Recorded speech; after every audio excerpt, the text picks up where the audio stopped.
So we have all the Hi, good morning. Good morning, members with Gajari. us. Good morning.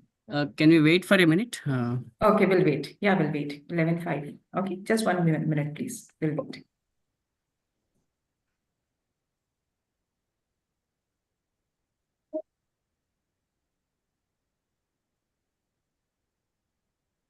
Okay, we can start, Pariniti. Thank you. Good morning, everyone. A warm welcome to all students, teachers, parents, and esteemed jury members for joining us live today. I am Dr. Pariniti Singh from QS Gauge, and I'm truly honored to be your host for PACT-Star Award 2025, a remarkable initiative under PACT 2030 that is dedicated towards building a sustainable world. We encourage you to subscribe to our channel to stay updated with valuable education insights. PACT 2030, which stands for Pledge, Act, Change, and Transform, is more than just a movement. It is commitment to create real, measurable impact, to think beyond boundaries, and is actively contribute to the Sustainable Development Goals. As we all know, the SDGs are not just a goal agenda, they are a necessity. They provide a blueprint to address critical issues such as climate change, inequality, responsible consumption, and quality education. However, for these goals to be truly effective, awareness and action must start at grassroots level. This is where initiatives like PACT-Star Awards play a crucial role by encouraging young minds to think, innovate, and contribute towards a sustainable future. Today, we celebrate the spirit of innovation and responsibility as we witness the grand finale of this Pan-India SDG-based contest, where students from grade 8th to 12th have come forward with their ideas to make a difference. From an overwhelming 140 submissions across 20 schools, we have now our top 8 finalists, representing schools from different states. Their ideas are not just solutions, they are glimpses of a better tomorrow. We are all privileged to have a distinguished panel of jury members with us today who bring their wisdom and expertise to evaluate these inspiring ideas. So, as we begin the QS iGauge PACT-Star Contest 2025, let's celebrate these young change makers who are shaping the future. And most importantly, let's reaffirm our collective responsibility to build a more sustainable world.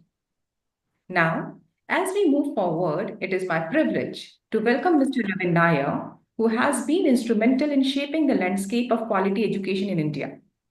Mr. Ravin Nair, Managing Director of QS iGauge, is a strong advocate for academic excellence and institutional benchmarking.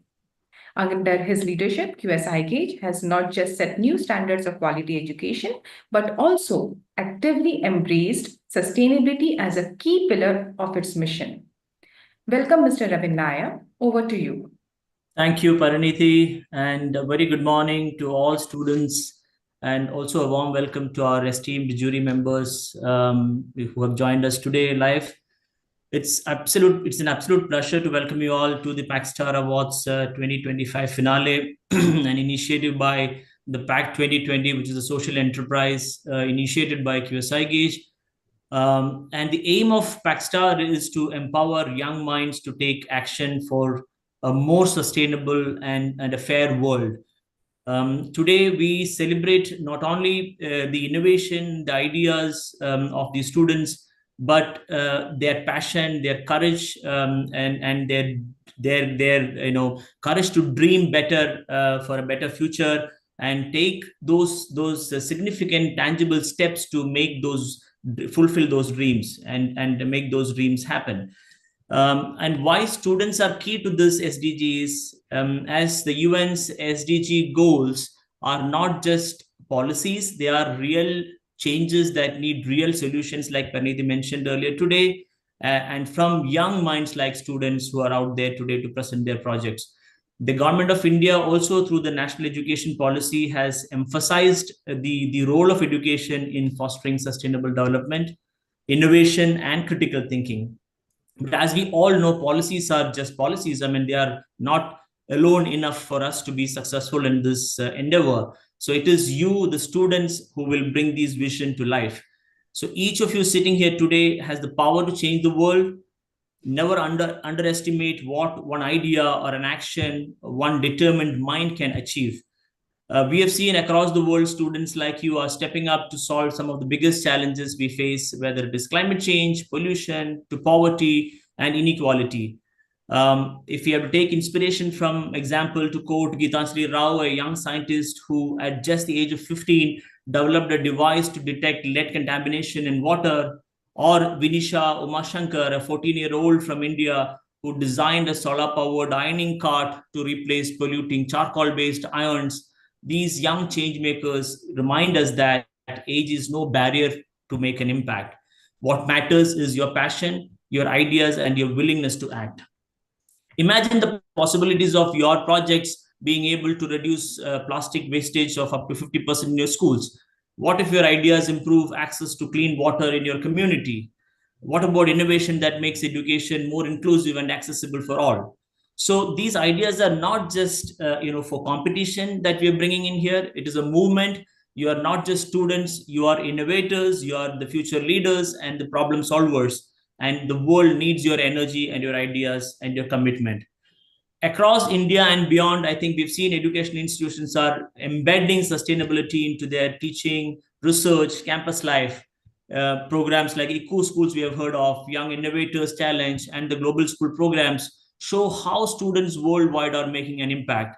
So I'm very, very glad to have an eminent jury today to witness and judge the work that you're doing. I'm truly honored to welcome Dr. Vidya Yeravdekar, Pro-Chancellor of Symbiosis University, Dr. Madhu Chitkara, Pro-Chancellor of Chitkara University, Dr. Geetika Madan Patel, Vice President of Parul University, and Dr. Ram Sharma, Vice Chancellor of UPES.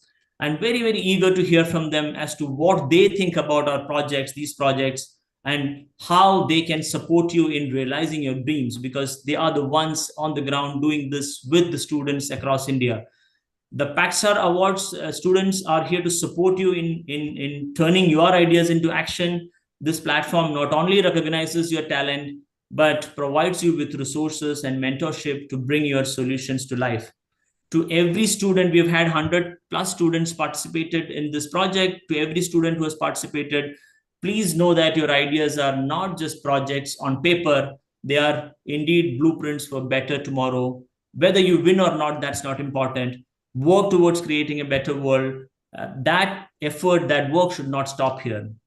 I'm sure you all know what PACT stands for. It stands for Pledge, Act, Change, and Transform. So as we celebrate this today, let us remember to pledge to take the action, act on your ideas, change what needs fixing, and transform the world around you. Thank you so very much to everyone, and best of luck to all of you. And I'm grateful to the jury for being here today with us. Let's hear from them now. Thank you. Over to you, Pariniti. Thank you, Mr. Ravin, for introducing our esteemed jury panel and for your unwavering commitment to quality education and sustainability. Next, it is my privilege to welcome a dedicated change maker who has been a driving force behind impactful initiatives in education and sustainability. Dr. Ashwin Fernandes, Executive Director QS, President and founder PACT Foundation. Dr. Ashwin Fernandes is well known for his incredible work with the PACT Foundation, an NGO established with the vision of promoting inclusive education, empowering communities, and driving sustainable development. Over to you, Dr. Ashwin. Kindly share your thoughts.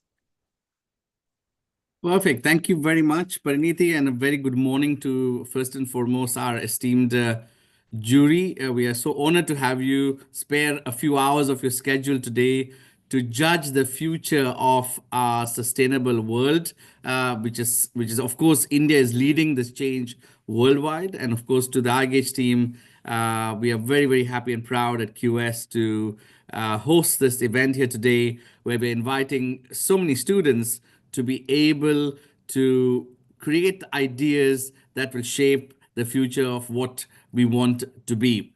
The PACT idea came out a few years ago. And for those who joined us to make the commitment to a sustainable world, when we had this event in Goa, we also at the same time championed students to be able to come up with ideas that will change the world.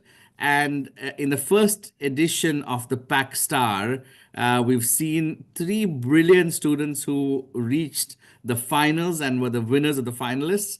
And I was so happy that those ideas which those students brought out today are making change in the communities where they are based. So to the students who are here, who are joining us, no idea is less worthy of another. All of them have an impact, and of course, the winners which will go out today will make big change for India and the world. I would like to mention the 2 winners from the last PACT-Star, and I think the 2 winners, one of them who really kind of touched me as well was Alia Gupta from the GD Goenka World School in Haryana. And the other was Meghana Rela from the Gitanjali Vidyalaya in Bangalore.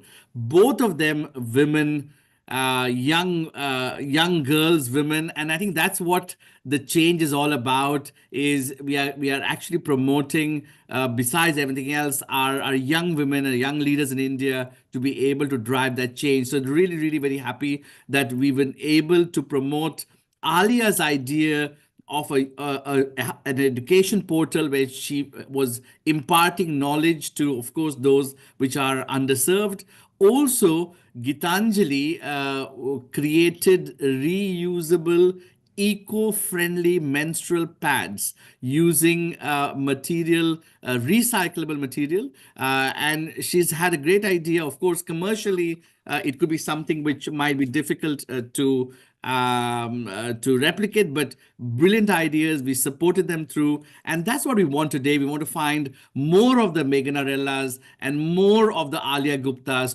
And of course, we also had a third one, which I would like to mention, Dipanshu from the Alcon Public School, who had an idea of the paper maker bucket, is to reuse paper in home to be able to create more paper. So brilliant ideas. I hope today's students here today are able to drive that change of not just SDGs. I mean, we are looking at the United Nations 17 SDGs, but beyond that, how can we create a world which is equitable? How can we create a world that has got many opportunities for the students here today and for of course the community? So I'm really happy that we are here today to celebrate this event, and I'm happy that both QS and PAC Foundation and the PACT-Star is able to create that kind of vision which we would like to see for the future. So thank you very much for having me here.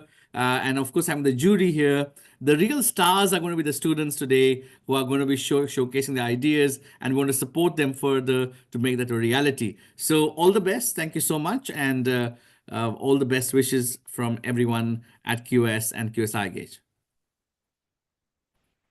Thank you, Dr. Ashwin, for your time and for sharing your inspiring thoughts on PACT 2025. Pariniti, I have a request from Dr. Vidya that she would like to speak now because she has a delegation that she needs to attend to.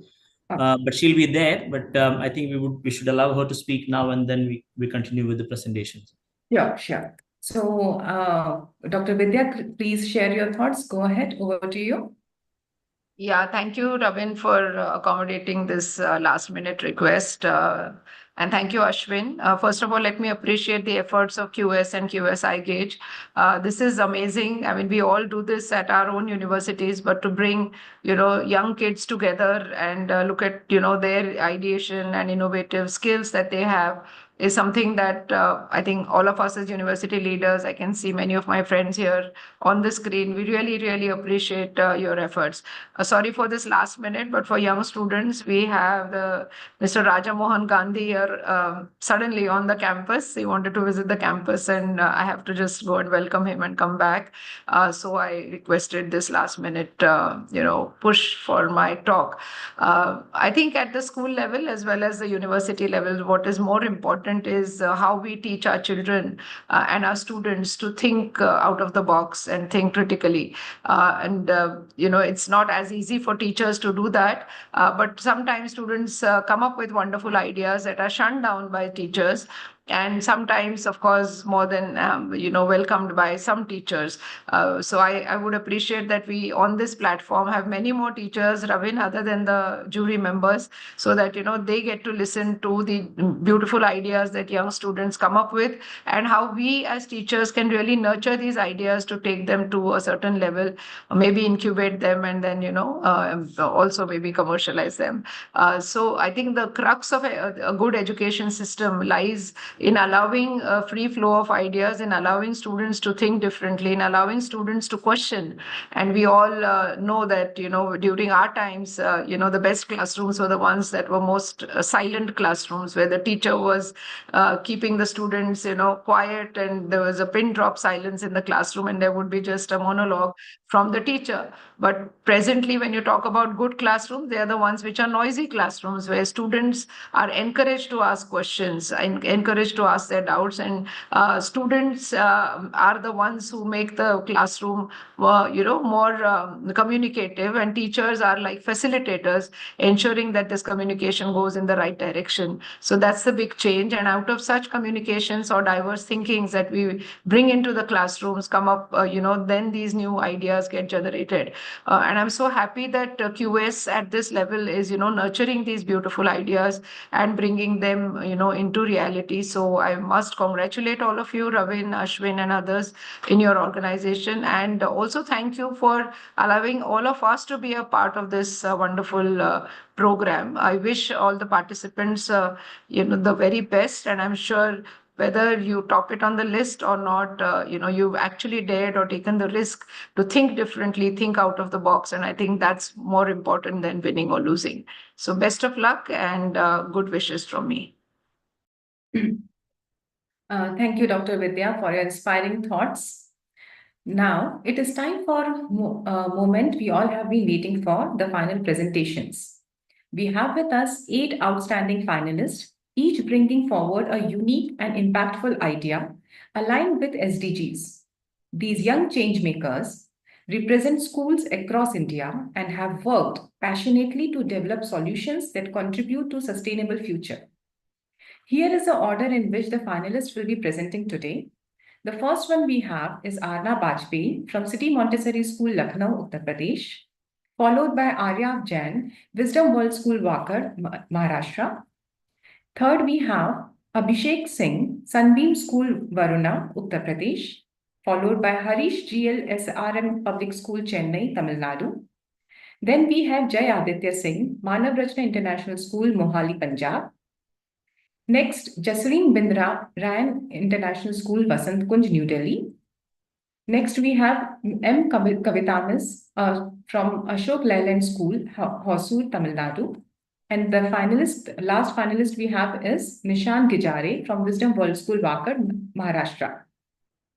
Now, before moving ahead, I'll be just taking you all quickly through the guidelines. So coming to the guidelines for the students. For students' presentation, we have total 10 minutes, comprising of 8 minutes of presentation, and then we will open the floor for 2 minutes for Q&A for each participant. Contestants are required to briefly introduce themselves before beginning their presentation. We kindly request all participants to adhere strictly to the timeline slots to ensure a smooth flow of event. Also, for the jury members, I request you all to fill in the scores for each student simultaneously so that we can finally quickly compile the scores for all the students. So without any further delay, let's begin. I request all the finalists to move to the student breakout room except Aarna Bajpai. Aarna, you can stay there, and others can please join the student breakout room and stay there for your turn to come for the presentation.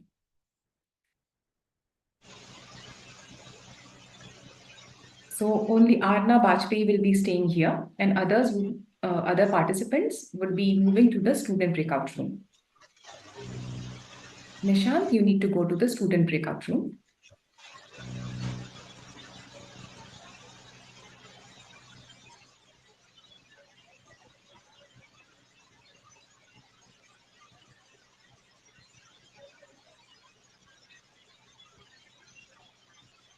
May I commence, ma'am? Just a moment, please. Okay, Yes, ma'am. now. So we have with us Aarna now. So to kickstart this exciting round of presentation, we have our finalist Aarna Bajpai from City Montessori School, Lucknow, Uttar Pradesh. Her idea contributes to SDG 13 climate action. Aarna, we can't wait to hear from you. Please go ahead, kindly share your screen and unmute yourself. So, good morning to all the jury members. I am extremely delighted to be presenting over here. So, greetings to all. I am Aarna Bajpai from City Montessori School, and my project is an integrated rainwater harvesting system. The idea encompasses SDG 6, clean water and sanitation, SDG 11, sustainable cities and communities, and SDG 13, climate action. We live in a country of 3.287 million square kilometers of land area and a potential to harvest runoff from around 200 million hectares of land. This could provide enough water for all the 5,87,000 villages in India. Yet we are able to utilize only 8% of this rainfall. This is a kind of a disrespect to nature's beautiful gift to us. While on the other hand, this is taking a toll on the groundwater on which we are inflicting pressure of our ever increasing water demand. Mostly, public owned properties like parks, roads, and empty spaces divert their rainwater to drains, in turn choking them. People who do rainwater harvesting have to invest a lot in the system for each individual household. That's uneconomic as there's absolutely no payback. This discourages people from doing something for the water crisis around them. Most of our urban metropolises suffer from severe water scarcity. Statistics here reveal the same. Electricity is consumed for water distribution as well as for insulation from heat, yet oppressively hot conditions prevail. This electricity consumption in massive amounts is an alarming issue. And the second problem that I want to address intertwined in the same project. We require energy efficient appliances to contribute to the environment as well as to reduce our electricity bills. The SDG map, water scarcity and unbridled reliance on groundwater is a problem that the project addresses and has a direct relation with SDG 6, clean water and sanitation. The idea also implements SDG 11, sustainable cities and communities, with as it encompasses another segment which addresses the problem of energy consumption and greenhouse gas emission in the cooling devices operation during summer season. SDG 12, responsible consumption and production, can be also mapped with the project. So, what's the solution? An integrated rainwater harvesting system for a community. Paved surfaces like roads and rooftops would be brought under rainwater harvesting.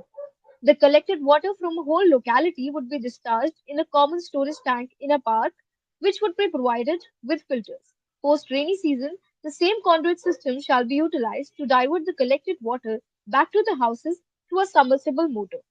This water may be used for domestic purposes, while the storage tank would simultaneously also recharge the groundwater table. Water shall also be used for air conditioning in an enclosure due to natural evaporation cooling properties of water. Water will be poured on terracotta cups arranged in beehive fashion, and utilizing evaporative cooling property of water, cool air would be released on one side.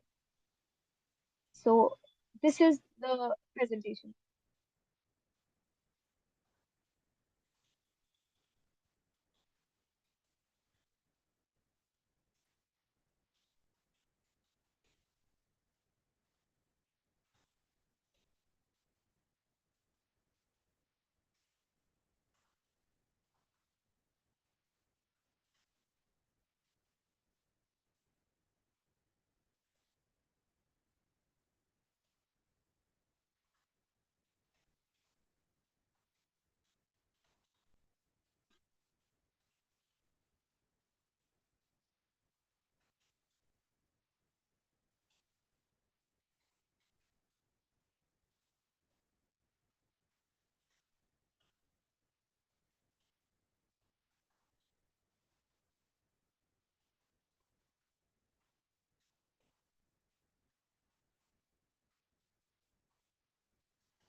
So why this integrated system? The uniqueness of this idea lies in the addressing of the problems prevalent under the present rainwater harvesting template. All households, if did rainwater harvesting individually, would have to pay for all the pipes and construction of the storage tank. This price would be reduced immensely when only one system would encompass the whole locality. The neighborhood would unite to participate in a community project, shouldering their individual and collective responsibilities and ensuring an inclusive and active society. This society will solve its water issue when they would be supplied with water at a particular time of the day, preferably while the AC is also working. Groundwater table will be recharged as water would seep down the storage facility throughout its period of storage and utilization. People would be indirectly benefited as this would increase the life of their borewells, which are otherwise having to be dug deeper year after year for reaching the water table. The air conditioner, open sourced by a company called Coolant, is simple to set up and is claimed to have zero energy consumption. Water directed on the terracotta cups would fall back into the storage facility and would be recycled, with minimal loss in evaporation in every cycle. There would be a fixed time of the day, suitably in the evening, when the AC would be turned on, and people would congregate as suitable to enjoy its naturally cool air. Even when the stored water would exhaust by the end of the seasonal cycle, if people desire to operate only the AC, they can do so by replenishing the water storage. This also solves the problem that the traditional rainwater harvesting systems are so called drainage of money, as people would be both directly and indirectly benefited by this project. Thus, the idea integrates varied solutions to copious related problems, and that's how it's unique and innovative. The target audience. So I have already shared this idea across three suitable sites which I know of, and the people over there have turned in a yes. And there are four other sites in the list. In the later installations, the fund will be raised by the people themselves, and proportionate splitting of the expense won't put pressure on any one person. In Tamil Nadu, it has been necessitated by the government for all the new constructions to have rooftop rainwater harvesting structures. People will also have to install such structures sooner or later. Also, hardly any maintenance is required for after the initial setup, but for the electricity supply, which is also not an overhead expense, but rather the houses are already drawing the electricity. Now they have to do it from another source. They have to pump the water. The project plans to benefit as many people as they would like to voluntarily participate by contributing the water. The impact. The profound impact of the project would be evident as rise in the groundwater level, reduced electricity bill for cooling, drains prevented from choking, and the societal participation for a project that is eco-friendly as well as pocket-friendly. It would have other aesthetic benefits as well, as it would be a wonderful sight to view. So basically, the project is a simple one in its essence and includes summation of pre-existing tools. The rainwater harvesting system, which has just been scaled up to increase its efficiency manifold, and the terracotta cups AC, which is already being used and is functional at over 30 sites, where it claims to reduce electricity bills by 30 to 70%, implemented by its inventor company Coolant. This emphasizes the feasibility and scalability of the project. As discussed previously, the project is self-sustaining and requires no particular investment other than its cost of setup. As per the plan, the setup requires 20 days to a month. On day one, we would go to the people and start convincing them, which has already been done for the three sites I mentioned. By day 10, we will have all the permissions again and we would start building the structure. On day 11 itself, we will have the conduits already prepared, and now the storage tank would be dug. And by day 20, the construction of the air conditioner by arrangement of terracotta cups would take place. The entirety of the idea has smaller fragments that are already functional worldwide, as you can see. The materials required are the pipes and the labor. The piping cost per house would be around rupees 800 to 900. Here I summarize the idea. The basic target of the project is to harness the rainwater collecting potential of an area and putting the rainwater to use. Water collected during rainy season will recharge the water table during summer season and would also provide water to these houses which are contributing to it. The intertwined idea of an air conditioner using negligible amount of electricity adds to its eco-friendliness. I would like to conclude just after sharing the origin of this idea. Once on an interview with a borewell digger, one of my team members asked that why do people not do rainwater harvesting if the groundwater is depleting so rapidly? He replied that it was a complete drain of money, as people would get no direct benefits. I inquired that why don't authorities take such measures instead, or NGOs? He cross-questioned, which authorities? I then realized that such a project was only feasible if people themselves took initiative, and also that could be only when people would see some visible impact or a direct benefit from this. This is an idea, more of an Aarna, urge your to do time is something. up for the presentation. Kindly conclude. Just a second, ma'am. This idea is more of an urge to do something rather to innovate something unprecedented.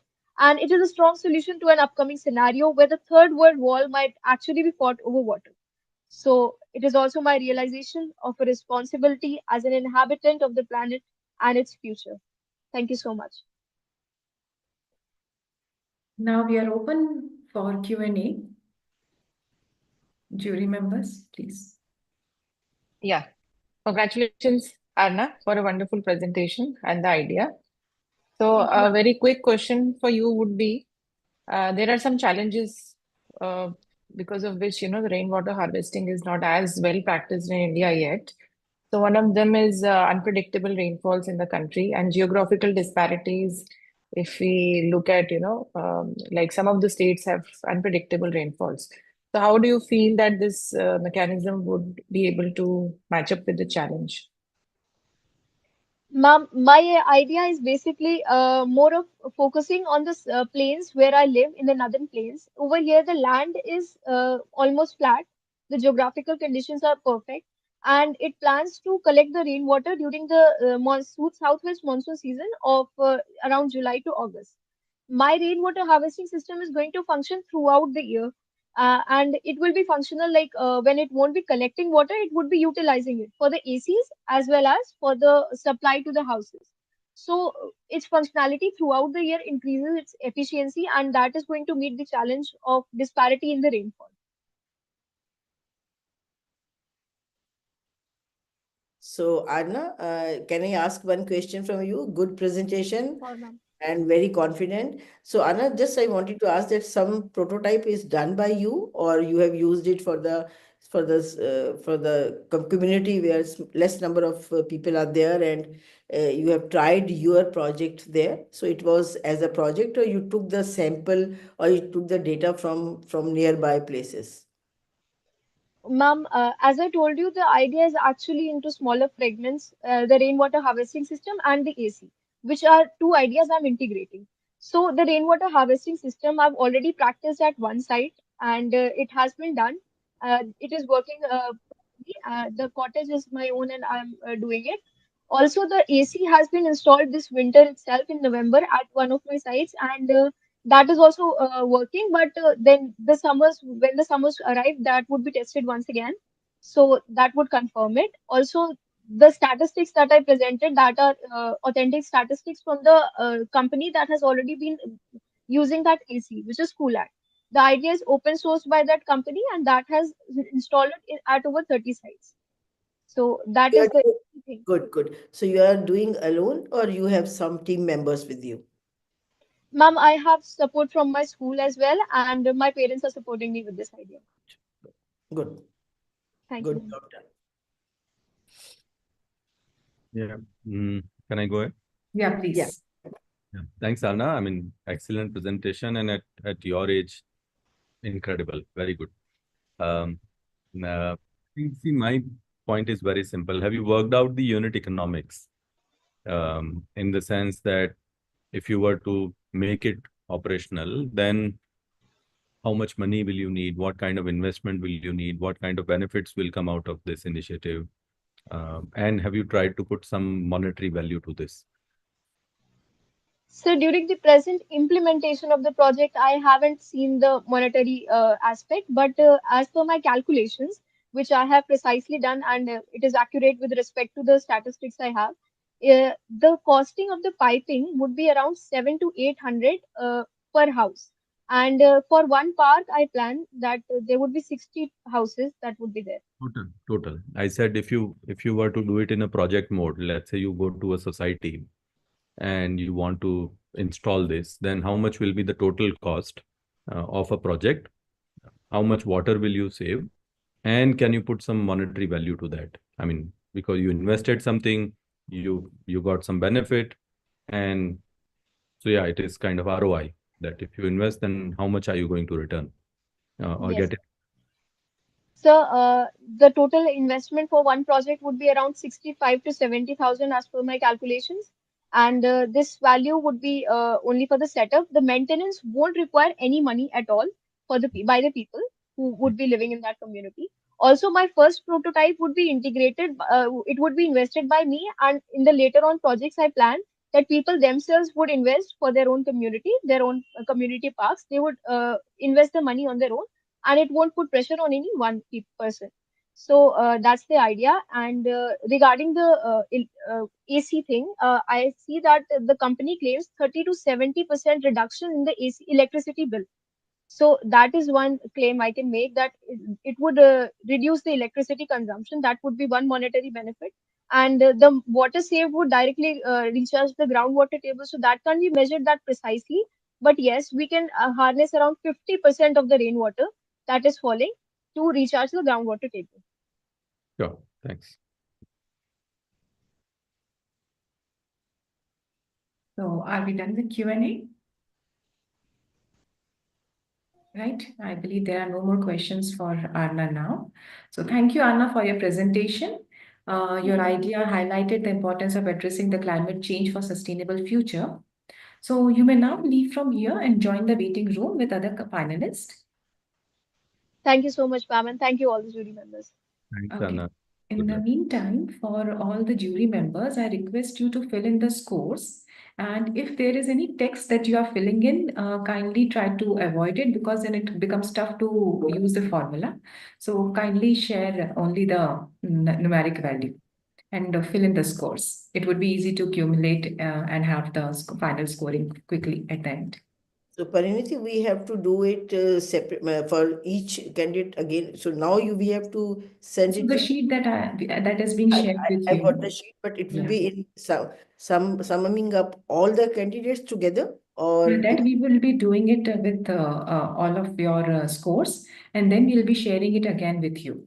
And then we would be giving you a brief of what is the total score, and then we'll have a discussion. Yeah, I think, Mr. ma'am, you can give the scores now against the student who's presenting at the moment while they are presenting or immediately after presenting, because it is in the drive. We will be able to extract that data at our end and consolidate the scores. Sure. Yeah. I think the next candidate is already here. Okay, now I think yes, Aaryav Jain has joined. Okay, so now let's move on to our next finalist, who is Aaryav Jain from Wisdom World School, Wakar, Maharashtra. He will be presenting his idea towards SDG 1, that is no poverty. Aaryav, I hope you are ready. The stage is yours. Kindly share your screen, unmute yourself, and give your brief and start with your presentation. Could you see my screen? Yeah, good to go. Okay. So, good evening, esteemed juries. I am Aaryav Jain, a student of class 9 from Wisdom World School, Pune. And today I shall be expressing my views and my innovation towards SDG 1, which is no poverty, through my project, which is an experimental app called Krishi Connect. So, India currently has a one second. Yeah. India currently has a population of 1.4 billion people, out of which 70% of the people are involved in agriculture. So this means that 70% of a population is farmers, and agriculture contributes to 15% of India's GDP. Now, the real problem which is here is that the farmers which are present in India, they aren't literate much and aren't aware of what to do. Supposedly, they need money. They'll first think to go to a private lender instead of a bank. So the real problem here is that the private lender, he will charge an interest rate of 20% per month, as compared to the bank, which will cost him an interest rate of 5% per year. So this would really cause a farmer to lose out on his money, and eventually he'll have to give his land to the lender. So due to this poverty and exploitation faced by the farmers, it results in them suiciding and giving up their own lives. And statistically, there are more than 6,000 farmer suicides per year, which is led due to this. So, the SDG which I target is no poverty. That is my primary SDG. But along with that, I have secondary SDGs, such as my product will aim on secondary SDGs such as zero hunger, decent work and economic growth, industry, innovation and infrastructure, and sustainable cities and communication. So, what will my product help to do is it will eradicate poverty. My solution will help to eradicate poverty by ensuring that the farmers get their own share of money without anything, and it will ensure food security.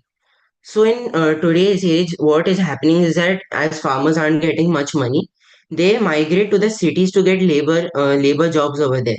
This creates a less supply and more demand of the fruits and vegetables of agriculture in a country which is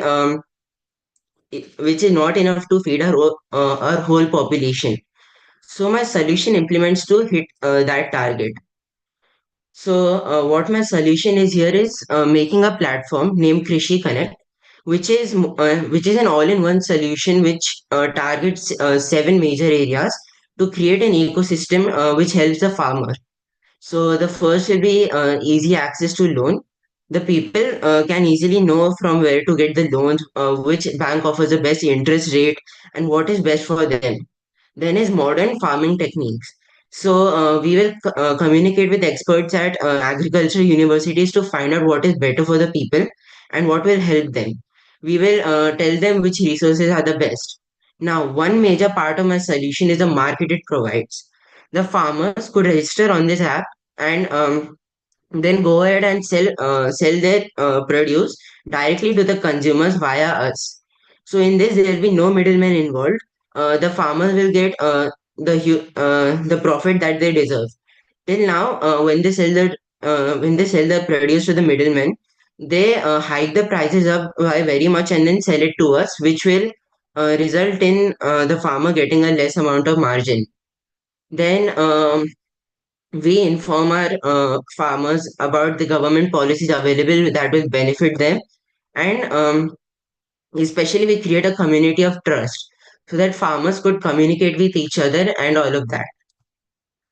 So the innovative aspects of my solution is that it is an all-in-one solution to all of the farmers. It creates a marketplace for everything which the farmer wants to do, which allows them to do multiple things at once. It takes information from many places which is scattered and then combines them into one place. So from here, the farmers could go ahead and take every bit of knowledge they would like. We utilize AI since most of the farmers are illiterate. They can speak out in their own language while interacting with the AI chatbot, and this would help them to find out solutions of their own problem and help them in whatever problem they're facing. So next I'll be talking about is my target market and audience. So my market is agriculture since it focuses on farmers, and my target audience would be small scale farmers across India, um, which do not earn enough money, and farmers in remote areas. So the market size of this is 80% of farmers in India are small and marginal. This means that they have less than 2 acres of land, and only 42% of the produce of them is sold. That means that a major part of this is getting wasted and it's going somewhere where the consumers can't take it. So the impact my solution has on the social environment and economic is that it will create communities for the interaction of the people. It will help the farmer in better crop selection so that they could select whichever best crop they want, and it will increase the economy of our country, our India's GDP. So we'll start by small scale farmers and slowly grow up to large scale farmers. Over the time, we'll adopt to using AI instead of humanized help, and we would ensure that the farmer gets their own share of profit which they would truly benefit with. So, here's my business model and feasibility.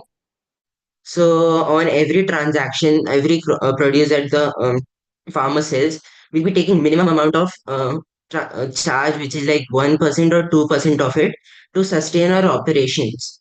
We would be providing them premium services such as analytics of their sale, what could they do better, etc. By providing them a subscription, and we would collaborate with many other people to create in-app advertising, which would help us earn money.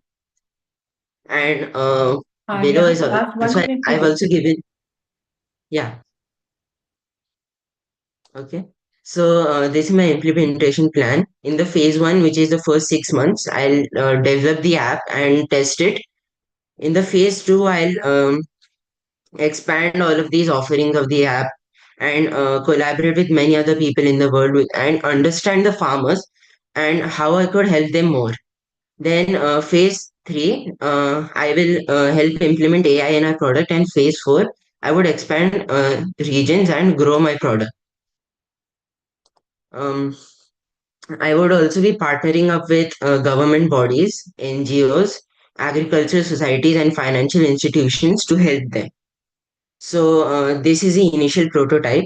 I aim to provide a better one, but today morning it suddenly wasn't working, so I couldn't show you the live example. So I've only got these two photos right now to show it to you. But this is a overview of our app. How is it going to look like? Which contains all of the basic services that they need to finish this product. So the user registers, they learn the interface, and then they carry out their job. So, in conclusion, Krishi Connect has the potential to touch thousands and millions of people across India and empower them to become better people. Yeah, Thank you.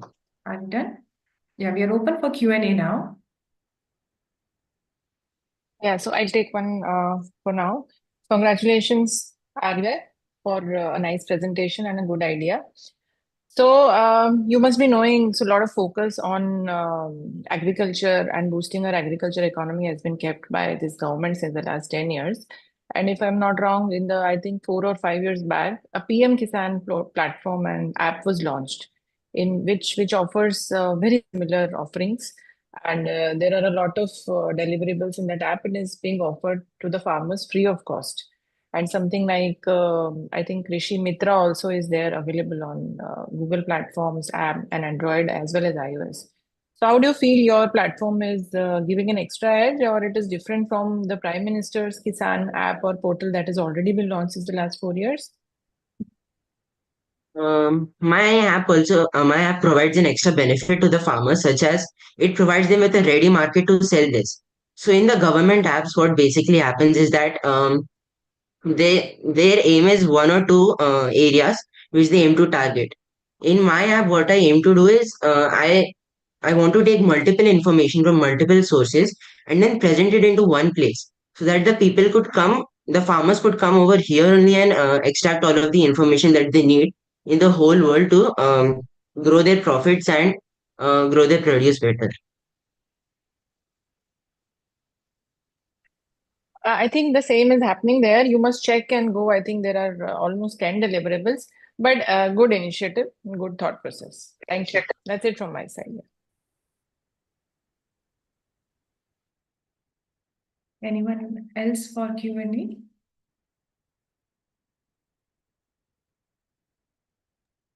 Okay. Yeah, Dr. Ram. Or Madhu ma'am wants to go. You just do it. Yeah. Thanks, Aaryav. See, I mean, I think a couple of factual things. So you mentioned that it's loan at the interest of 20% per month, which I don't think is true, which would mean 240% annually interest, which I mean, you should double check, because then you made a statement that banks would give them 5% annual. So 5% versus 240% would be a huge kind of disconnect, which I don't think is true. Now the second is what you've shown appears to be more of a kind of thought process on paper, as of yet. So have you actually spoken with farmers and have done something in the sense, the typical uh, kind of impression that we carry in urban areas and in urban schools is that farmers are foolish, which they are not, right? They have their own intelligence, they have their own kind of conventional and traditional wisdom. And in fact, if you see, a lot of farmers have done a lot of innovation also, for example, growing new varieties of crops, newer varieties of, let's say, mangoes or cash crops and all kinds of things. And, like my previous jury member asked you that, there are already so many apps that government and so on they've developed. So I think one is that it would have been nice if you would have given a comparison of what exists and how is your product different or is going to be different. And secondly, anything that you've done with the user community so far. So first of all, I would like to mention that I came up with this idea by interacting with farmers. So basically, what happened was that our school took us to a field trip on a farm in Mahabaleshwar or somewhere nearing that, and over there we got to interact with farmers. So basically, over there, I asked them questions like, "What problems do you face in your life, and how could we help us?" And same is that uh, I've seen when I go to farmer markets, the farmers have to sell their produce to the middlemen at very low prices, and the middleman goes and sells it at a higher price. So this gives the farmer a less profit margin for them to support themselves. Okay, thanks. Aaryav, can I ask what is your age? How old are you? I'm 14. 14, good. So you mentioned somewhere in your presentation that you will be using AI to develop your app and something like this. So are you conversant with the AI tools yourself, or you will take the help of somebody? So basically, these AI models are large models which cannot be easily made on their own. Yeah. So I plan of using a third party AI, which would which would help me to use their voice feature and communicate to the farmer better on how could they support themselves by doing something better. But you know that it is very costly, and when you are using those, right? So when you were just talking about the budgeting, or you are taking into account that how much is to be, so when you must be making the project. So right, in that project, this cost will also be part of it. So you took care of it. This just I wanted to ask that it was in your mind to take care of these costs also. Yes, so see, basically I'll explain one thing. There are two parts of an artificial intelligence system. First, let's take an example of a chat GPT, okay? So behind ChatGPT is just an interface. Behind it runs a model named O3 Mini, which basically processes all your information that you're sending through it. Okay. Since OpenAI was an open source company, they have given the code and source code of all of this online for free, so that the people could themselves take this and implement this into their own products. So this would be a free of cost service to us, which we could implement. And you are saying that you will take 1% of the profit, right? Yes. 1%. So Yes. you have just taken that also in account. I think so. That 1% you Yes.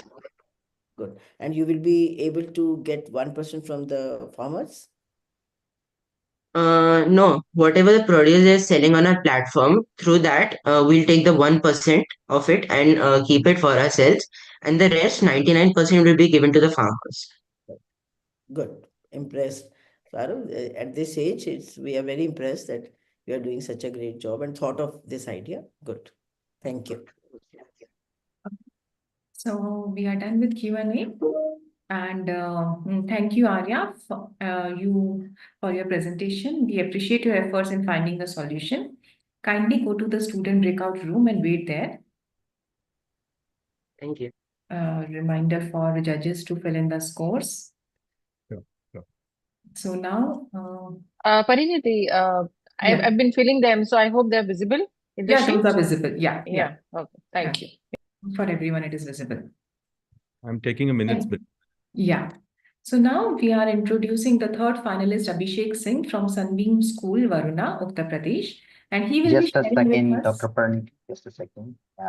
Yeah, that's fine. I think the previous contestant was there still, so that's why I just said Okay. that's fine. Thank So you. we have Abhishek Singh from Sunbeam School, Varuna, Uttar Pradesh, and he will be sharing with us how his idea is contributing toward SDG 3, good health and well-being.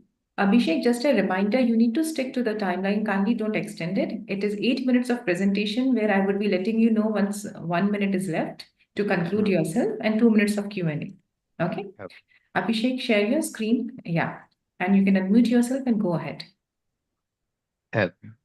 Just a second, I guess. So, ma'am, can you see my screen? Yeah, it's visible. Go ahead. So, good morning, Jain judges. I'm Abhishek Singh of 9th grade from Sunbeam School, Varuna. So, my project title is Manzil, the medically advanced electric wheelchair. And my SDG goals are from which my projects are aligned: SDG 3, good health and well-being; SDG 10, and SDG 9. So the problem statement is, as over the number of years, we have seen numerous deaths and mishaps due to uh, immobility of senior citizen and disabled or especially abled people, and other visual aid or canes or service dogs are not too cost effective and need too many maintenance to use it by many people. So after recognizing the urgent need of this problem, we present you our solution, Mansil, the medically advanced electric wheelchair. This wheelchair uh, mainly works in 5 framework, which tackles all the problem of a visually or any disabled people who is on wheelchair.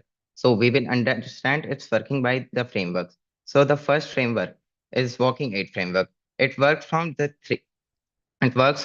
three main uh, controls. First is our gesture control, which if a person is neck down paralyzed, he can use his head movement to control a wheelchair. Second is a smartphone control. If he want, he can use his phone or other person use his phone to control him and walk here and there. Third is our joystick control. A person sitting on a wheelchair can control the wheelchair by the joystick also. Second is speaking aid framework. If a person sitting on a wheelchair can't speak or can't hear, we have a solution for that also. If a person can't speak, he can use a keypad on our wheelchair. He can type on it, and it will display on the LCD display. And the person who is standing next to the wheelchair can easily read and see and then communicate with that person. If a person can't hear, mm, and person who is standing next to the wheelchair wants to talk to the patient who is sitting on wheelchair, he can use a microphone and speak in any language, and it will translate to the local language of a person sitting on wheelchair and display on the LCD. Third is our object detection framework. If a person using wheelchair is partially blind or blind and he wants to move to here and there, we have used the ultrasonic sensors and open CV camera for object detection. So he can move freely and like understand where the obstacle is. Fourth is our healthcare framework. So as we know, if a person is sitting on a wheelchair and like he can't be always seen by any of his family members, and it feels like burden on the person sitting on him also. I am a burden to my family members, and if, all need to come to check to me time by time. So we have included a healthcare framework. It will monitor the vital signs, provide emergency alerts like if a spike heart rate spikes, so it will send an emergency alert to the caretaker and near SOS signals. Fifth is an entertainment framework. If a old person is sitting on wheelchair throughout the day, he can get bored. So if he wants to hear the news or hear any article or just listen some music, so he can use this framework also. Now the SDG alignments of my project are SDG 3, ensuring well-being for all. Like only not on our project is not only focusing on person who can't walk, it focusing the all like disability and a person can have. second is SDG number 10, providing accessibility for people with disabilities or especially able people. SDG 9, encouraging innovation with cost effectiveness like 3D printing. We are using 3D printing in our wheelchair to reduce cost and pollution. So as I have said, these are our models: basic, enhanced, and allied. As per the user, he can buy anything, and these are our 3D print parts which we are using in our project. So let's move to other social, environmental, and economic impact. So economic impact is clear. We are using 3D printed parts. We are not going to use any type of plastic for like thermosetting plastic or any other plastic. We are using 3D printed parts to print and place the things. So it will reduce 40% cost, and it will be economic. It will be environment friendly also, because 3D printed parts are easily replaceable and recyclable also. Then scalability and sustainability. Our model design, our Manzil design is very ergonomic design, and it can be easily set up in any place. It don't need any big factory setup. And we can partnership with and many NGOs also, like B2G companies or B2C. So we can get support and easily produce it anywhere. So target market and audience. So our target customers are we can old age people and like disabled people who are neck down paralyzed or just can't walk for some days or have some traumas in their leg or somewhere. And market size and opportunities, as we know, over 285 million people suffer from visually impaired, with 39 being completely blind. And in India alone, 8 million people are visually impaired, creating massive demand. Oh, and the assistive technology market is expected to grow at CAGR of 7.8, reaching 32 billion by 2027. Okay, so Last 1.5 minutes to go. okay, our business model is so simple. It is B2G and B2B also. B2B, like we can directly sell to the customer, and B2G we can partnership with the government and NGOs, or B2B also we can sell it to the like hospitals and other to get a partnership. We can make money by maintenance or have a license of our technology. Then cost and resources, as you can say, we need a angel investment of like 45 lakhs, as I have calculated. And this is our implementation plant. Okay. And this is a partnership for collaboration. We can, as I have said, we can partnership with NGOs and other tech companies. And lastly, this is our full prototype.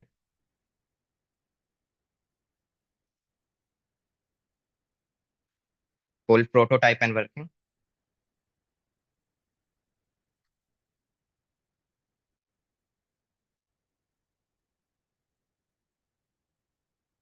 Not only we have made this project in our lab, we have gone out to do a survey also. And our video is available on YouTube also. Yeah, if you want, you can search. And we also have a website for our project. Abhishek, we are running short of time. Okay, so I hand my presentation here. Yeah. So this is our website also.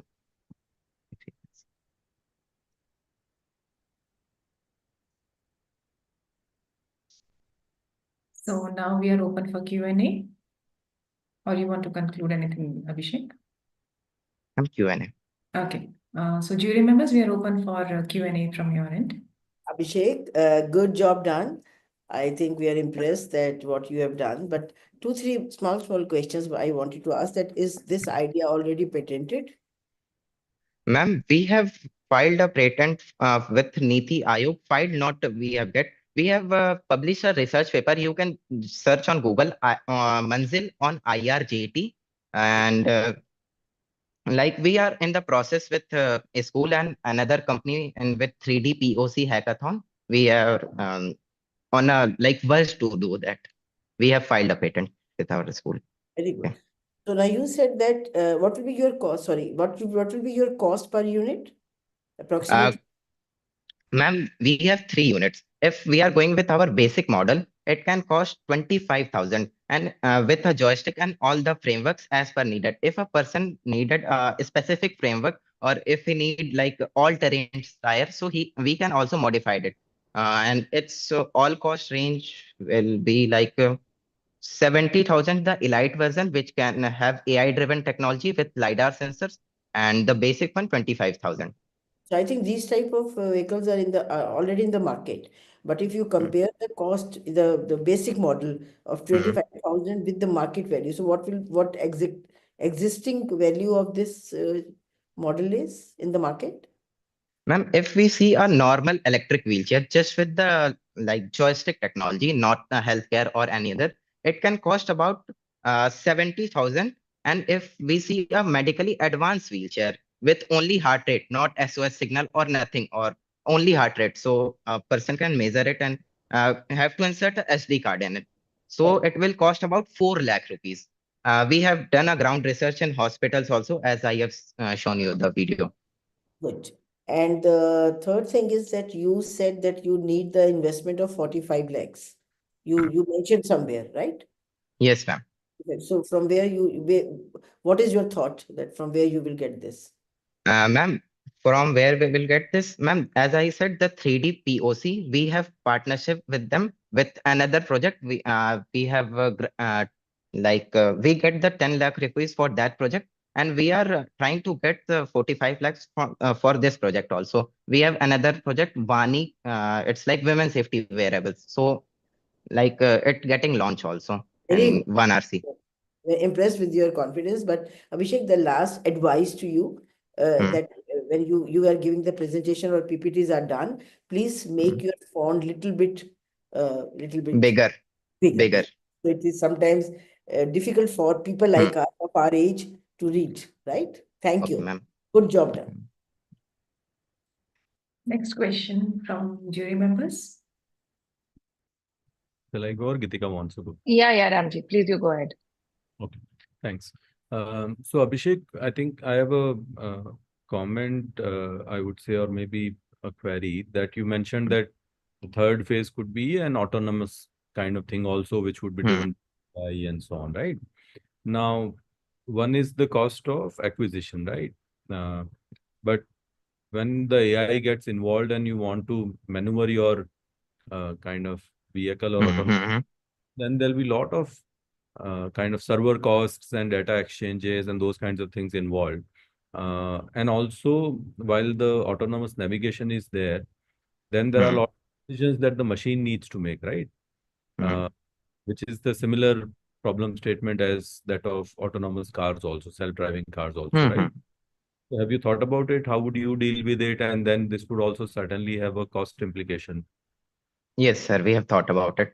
So, in AI driven, we are not fully relying on AI. We are relying on AI to object like detection and avoidation. The person will only control of a patient will only control the main wheelchair. But if any object or if a sudden movement is there, the AI will comes in. And like we are using the basic models of AI right now, like OpenCV, computer vision, and basic LiDAR. And we are going to use a server board, a small server board from IBM. We have a server board from IBM. My uncle works in there. So we have borrowed in and we have tested it also. I don't have the video right now, but we have tested it on a plane model, aircraft model, and we are going to implement in this also. And for the computing, we are going to use a Raspberry Pi 5. It is very efficient for this type of computing. And we have studied about it and we have done a research. No, very good. I mean, good job. Thanks, sir. Sir, any questions or suggestions about it? Other jury member might have. Okay. Congratulations, Abhishek. Very comprehensively put thought and very clear ideas. You've done a good research. So a couple of things. The first is, you've tried to put a lot of technologies in one place. So you have included the basic thing like the object detection and avoiding of the obstacles. You've put entertainment, you've put health. So don't you feel it will be a challenge to maintain so many of them, especially health parameters when the non-invasive health detections is still a challenge. The wearable devices are still a challenge. How would you validate it with whether the detections, the heart rate, the pulse, the blood pressure is correct? It'll need a lot of validation. The second is, do you feel this is extendable for the paralyzed people as well? I mean, why only for the visually impaired? Because the people who are suffering from paralysis, there are many more in the country. And if you talk about the visually impaired, majority are low socioeconomic status people whose education is also a concern. So you'll mainly have to go for a B2B model through the NGOs. Selling it in B2C models, especially on the Indian roads and Indian context, might be very challenging. So why would you not think of extending it to people who are paralyzed? So two from my end, which you could answer. Okay, so if you talk about the healthcare framework, we will go by line by line. So we have a fail-safe mode in our like this wheelchair. We are not using the like common sensors in which are our smartwatch. We are going to use a ECG machine type of thing. These plates can stick to our body and it gives more accurate and more precise heart rate or anything. And we are going to use data also, like if a person is sitting on this wheelchair from a month, so the Excel sheet or data which it will create, so it can measure automatically if the normal person BP, the normal BP of a person is this only, or like it will vary from person to person, so it will give a more accurate answer. And as a fail-safe mode, we have another device, another, not only this, we have a edge, we can say edge computing type of technology. It will be always sticking to our hand. If this fails, so this will be act like a backup, and as soon as this fail, it will inform the authorities or like caretakers. So if we talk about paralyzed, so we are now right now focusing on neck down paralyzed. If a person is neck down paralyzed, so if he wants to control the wheelchair, he can control it with head movement, like a gyroscopic head movement. And if we talk about fully paralyzed, so we have a medical bed for it. We have another project, medical bed for it. We are focusing on fully paralyzed on that project, like or the all the frameworks on that project is according to this only paralyzed people. And third is about the cost effectiveness or B2G models. Ma'am, we are going with like three model only. First is the B2B. If a person can buy our wheelchair, so can't buy our wheelchair. So we are going to with B2B like NGOs and government schemes. We are with Niti Aayog, as you can see behind me. We have collaborated with them, like our SDM of our Vanarsi. We have also given a letter to him to implement this and like give it a further push. And B2C also, business to customer also, if a person can buy from us only, or B2 uh, uh, B also, business to business also, business to business, like we can sell to hospitals also. And like Abhishek, can you compile your answer quickly? okay. I think it's done that. I think it's done that. I think we are Thank you. fine. Thank you, Dr. Gitika. I think there is a question from Dr. Vidya's end, right? If you want to take it forward. Okay. I think we can continue with the next next project, Pariniti. I think Dr. Vidya will join by then. Ma'am, any suggestions regarding my project? Any suggestions We'll or let anything? you know later on. We'll let you know later on. You can thank you for your presentation, and now you can move to the student breakout room, please. Okay. Yeah. Thank you, ma'am. Reminder for all the jury members to fill in the scores. And now we would be having a fourth finalist. He is Ari. Do we have our fourth finalist here now?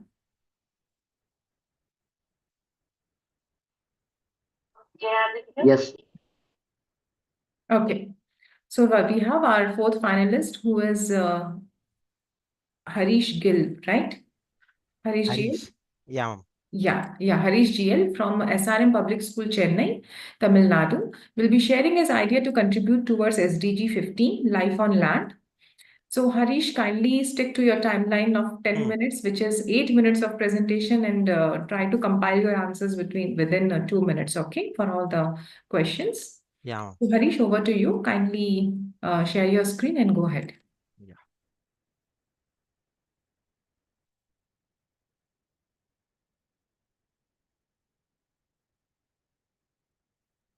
Your screen is visible. Yeah. You can just make it to the presentation mode and start. Done.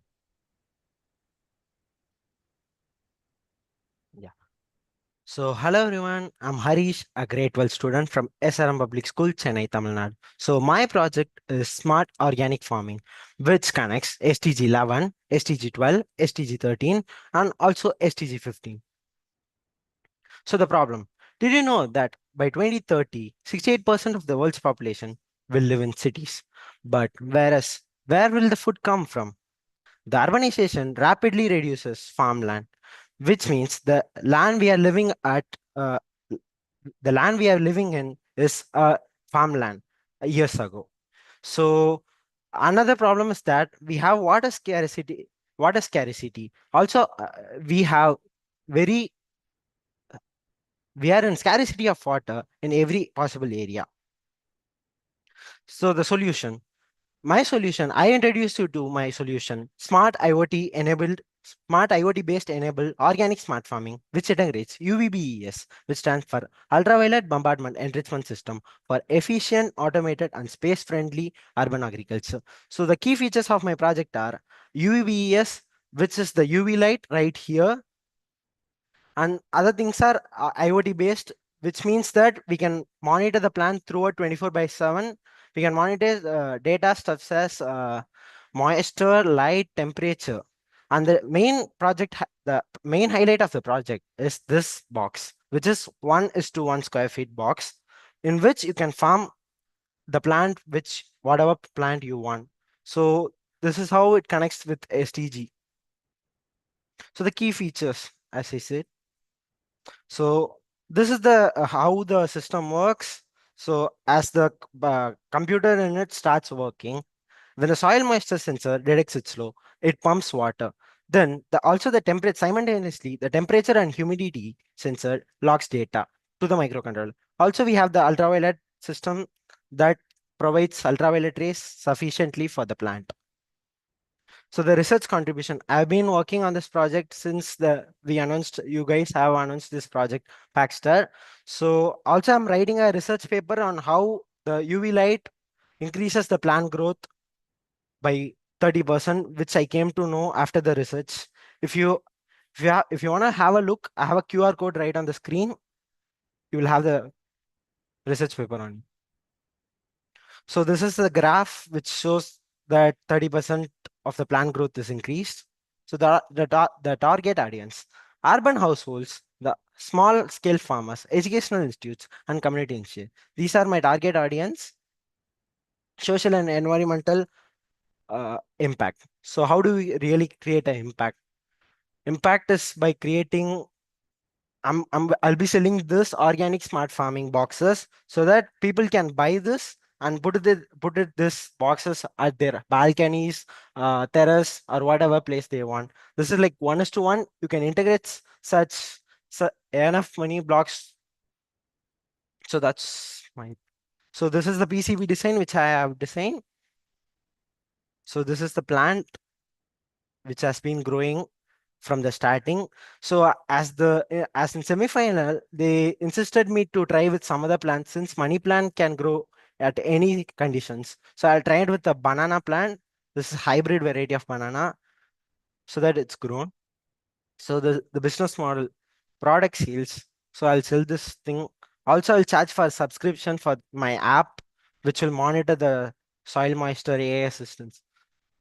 So implementation.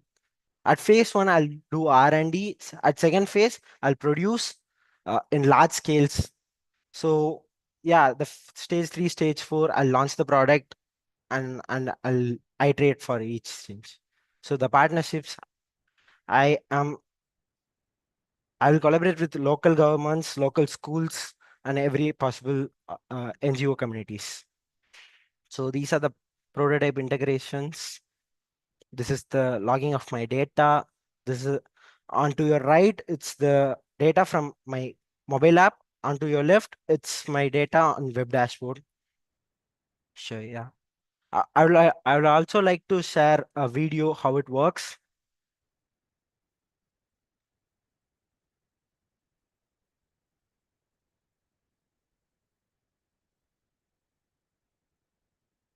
So yeah. As you can see, that's the relay board which controls everything. And that's the soil moisture sensor which monitors the soil moisture. And that's the pump which pumps water to the plants. Harish, last 1.5 minutes for you. Yeah.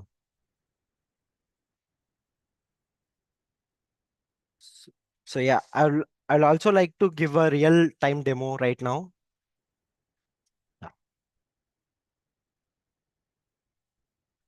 As you can see, this is my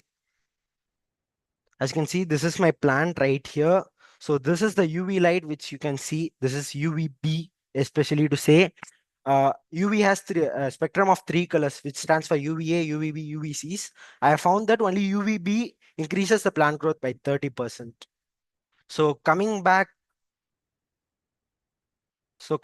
here, you can see the main control board or controller board, which has the microcontroller and stuffs in it. And here's the pump. So yeah.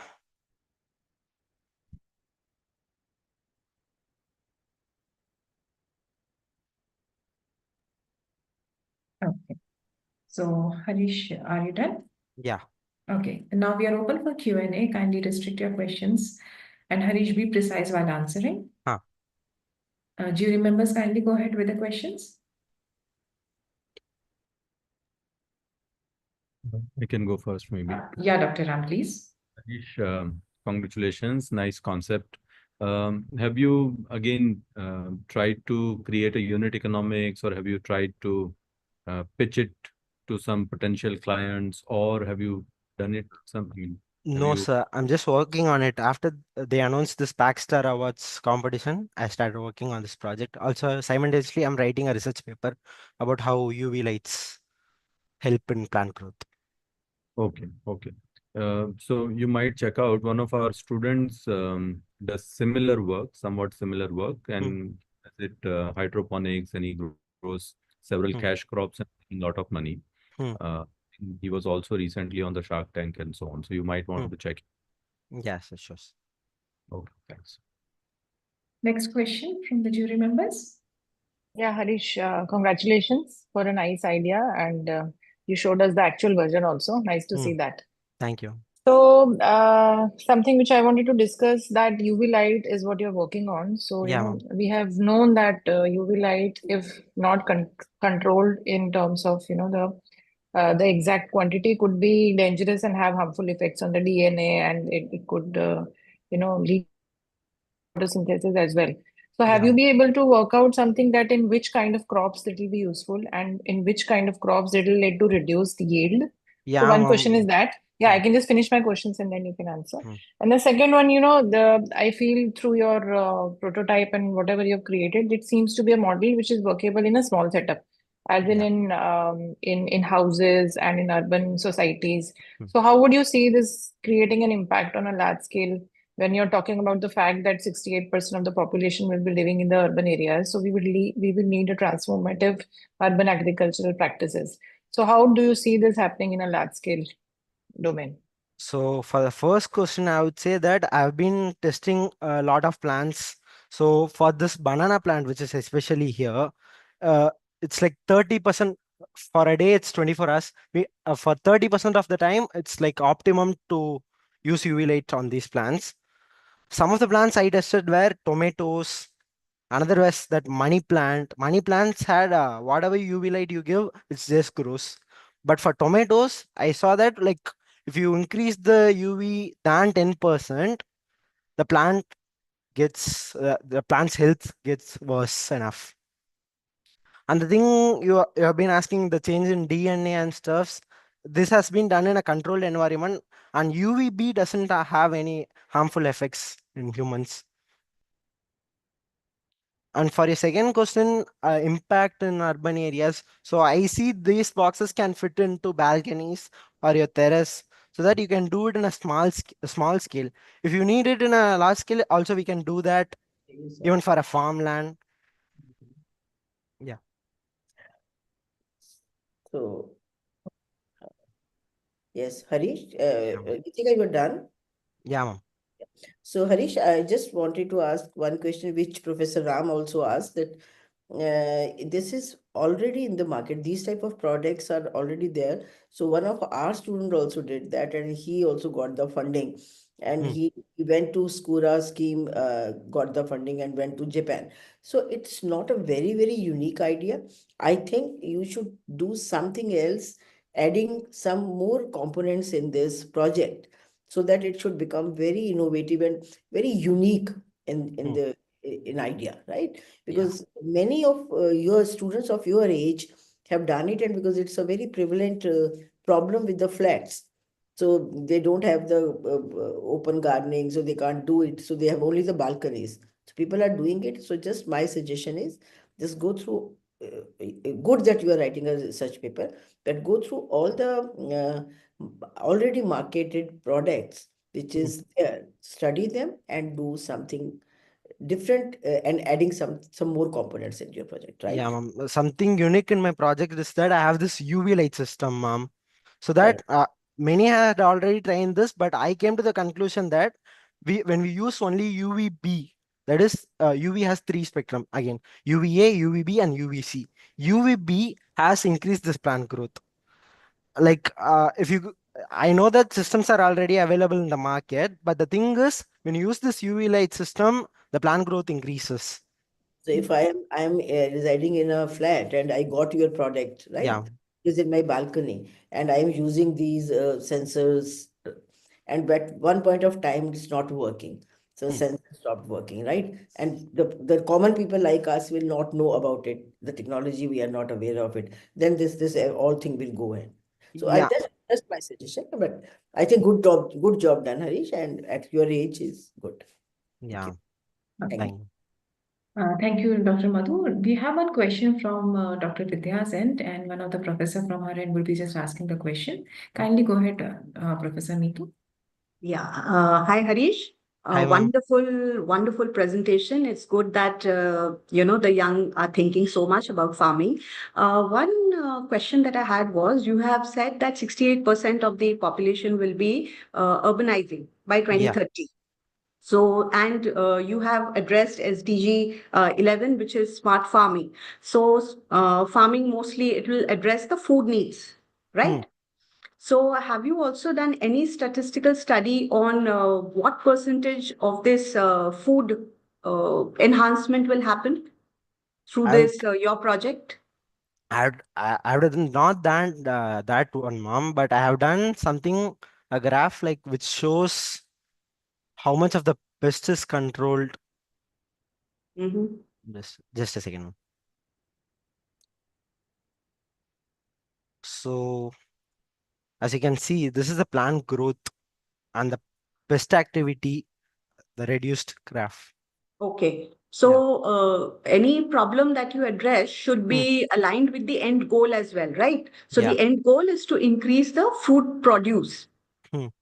So, and also it has to cater to the number of years that you're talking about. Say, we are sitting in 2025 and you're talking about projection in the next 5 years. So, what is the enhancement in your food percentage in those 5 years? If you can direct your research towards that, I think you will be able to get some better gains.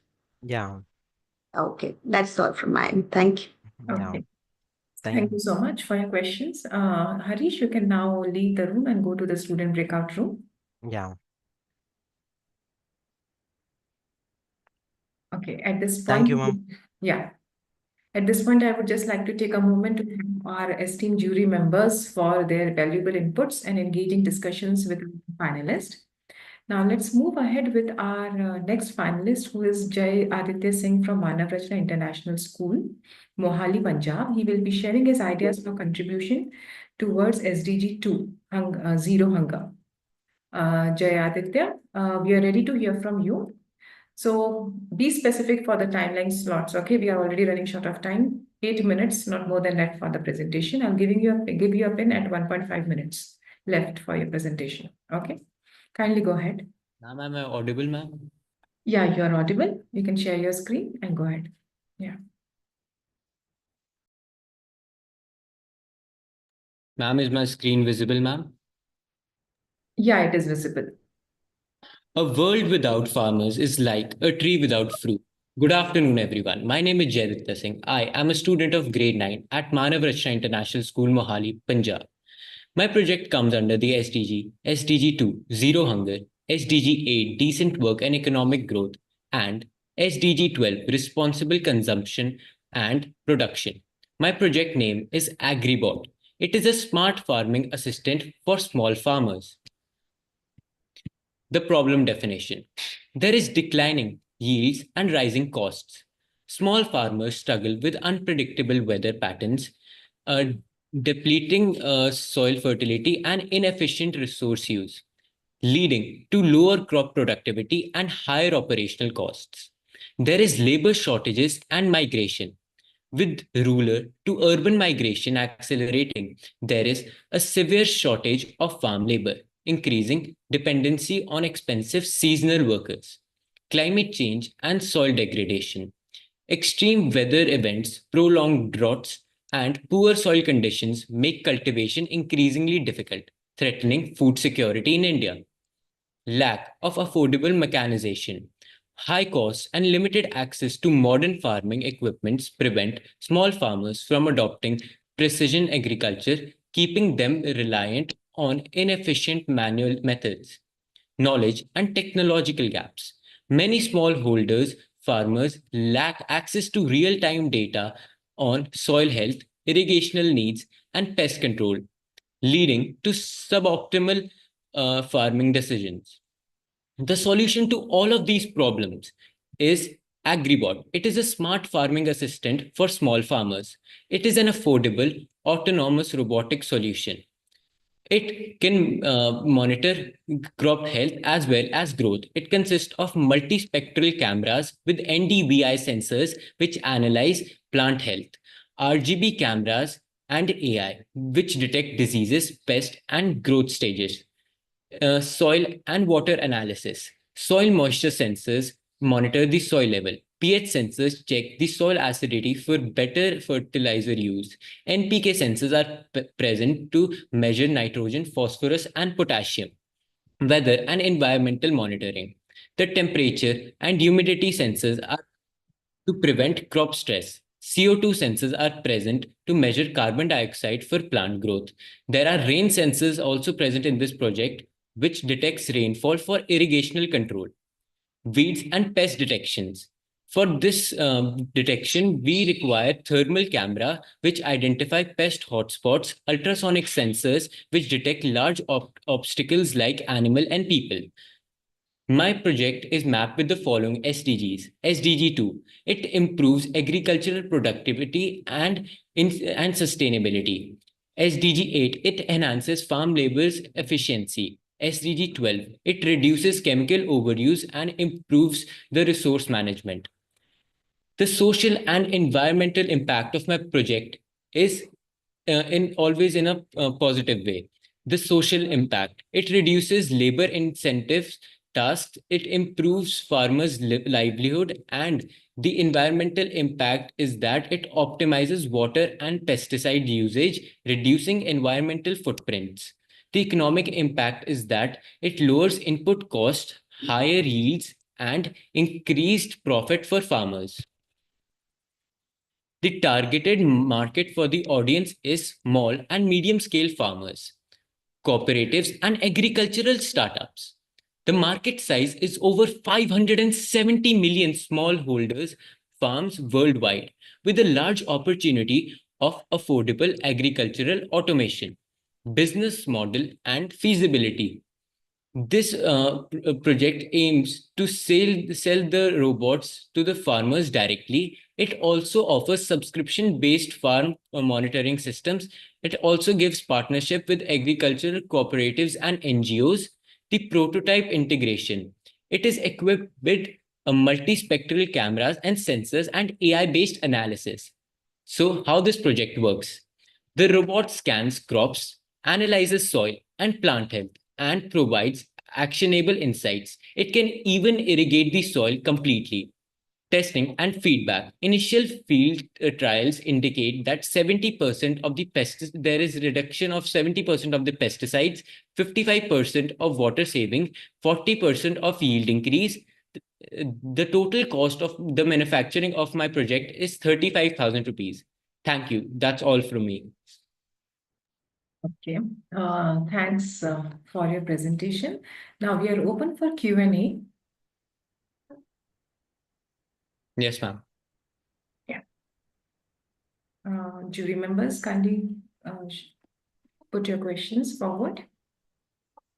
Yeah, Mr. Ram, you want to go first? Yeah, I can. So, Yeah, please. thanks, Aditya. So, I think there was some disconnect in the problem statement that you mentioned and the solution that you are prescribing. So you need to maybe think it through a little more in the sense that, for example, you highlighted the problem of labor shortage. Yes, sir. Not available or whatever, but while you were describing a solution framework, you were talking more of the kind of agroclimatic indicators and soil health and those kinds of things. So it was not really coming out that how your product will solve, let's say, that problem, right? On the very first, right? And it is still not clear to me that, for example, this product, how could it solve the problem that you mentioned, other than identification part? So of course, it can identify a certain things and do a certain things, but how exactly will it solve the problem of labor shortage? Sir, so what happens is that in this project, sir, the laborers are required to do the work in the farms, which is very difficult and tedious for the laborers. Whereas if we open manufacturing for this project, the labor can be used in the manufacturing of this project, so it can ease their work. I hope this answers your question, sir. No, I think again, the comment remains that you have to think it through. The problem statement and the solution that you are proposing, there has to be a strong correlation. The second is, I mean, a small suggestion on your presentation. So you were verbatim reading every word on the slide. Yes. It's kind of a little disengaging thing with the audience. So I think you should learn your content and then kind of speak as if you are actually presenting. So that's a small feedback for your presentation. Thank you, sir. Next question from jury members. Thank you, Dr. Ram. Yeah, Jai Aditya, congratulations for the presentation. Thank you, ma'am. So a couple of things from my end is, robots in agriculture is an upcoming thing and the market is going to grow soon, very fast. A lot of drone investments have been happening in Indian agriculture market. So, see, in drones and in robots, as when we talk about implementation in agriculture, a lot of allied things need to happen. For example, training of the farmers, a lot of analysis, understanding on the part of farmers. It's not as easy as placing a robot in the farms and then things happening as we want them. So how do you feel that, a lot of integration for the training partners, the analytic softwares will be needed to make sure that the purpose of the robots gets solved? And what are the challenges that you see in the implementation? So two things from my end. Yes, ma'am. So the main difference between this project and the other agricultural robots in the market is that this is cheaper and very easy to use because it is fully automated, whereas the other are very technically difficult to use for the farmers, and often the farmers require training for the use, whereas this project is very easy to use and only with a command it can do all the work which is necessary in the farming sector. And the challenges, according to me, faced in this sector is that most of the machines are very expensive, whereas this is a very cheap alternative to all those robots which have been introduced by the government. So good job done, Jayaditya. But the only one thing that you said that compared to the government robots, which the price is set by them, it's very cheaper. So what is the price which you have seen in the market of the robot which is available for the farmers? What is the Ma'am, cost of that? most of the robots range between the price of like 2 to 3 lakhs because they are mainly used in large scale industry. So my project is for the small scale industrial farmers. And this project only costs 35,000 rupees for manufacturing, and the farmers can even pay it in an EMI system. Okay, so you will give them the EMI, so that will be in installments, right? Yes, ma'am. So have you used this in the actual with any farmer? Ma'am, I have done it with me, ma'am, only in my kitchen garden. Ma'am, I've done all the testing with different types of plants, and it can identify every single thing and work automatically. At present, you have not done any pilot. The project is not done on the market. No, ma'am, it's not done in the market, ma'am. I've done all the testing at home. Kitchen gardening must be very, very, very small, and robot can be. So I think it is when you are using it for a bigger purpose. So maybe it work or it will not work. So that is also to be seen. And just the suggestion which Professor Ram also gave you, that whenever you are giving the presentation and PPTs are done, so just take the help of the people like those who are the content writers or something like this, that PPT should not be very, very large, and the only gist of the PPT is to be given by you in next presentations whenever you are doing it, because you Yes. have done a very smart thing and it will go to other competitions also. So our suggestion is from our people like us, that do that very, very small in nature, and whatever you want to explain, just explain it in a very extended method, right? Yes, So ma'am. that will be a suggestion, and font should be taken care, which I always tell to the people that when the PPTs are done, it should be visible from the naked eye. So you should not stress your eyes to see them. Other, it was very good and good concept. At your age, you are thinking of this. So God bless you. Thank you, ma'am. Dr. Madhu, can we move forward for the next student? Yes. Yes. Okay. Thank you, Jay Aditya, for your contribution. You may now leave from here and join the waiting room with other finalists. Yes, ma'am. Okay. Now let's welcome Justine Bindra from Ryan International School from Vasant Kunj, New Delhi. Will be presenting her idea towards SDG 2, Zero Hunger. She'll be joining us soon. A quick reminder for all the jury members to fill in the scores for the last contestant. So Jasreen has joined us. Jasreen, be precise about your presentation. Finish it within 8 minutes. I'll give you a timer ring by 1.5 minutes. You need to conclude in that time period. And 2, be specific while answering, okay? Because we have to finish it on time. So go ahead, Jasreen. You can share your screen and unmute yourself. Yes, ma'am.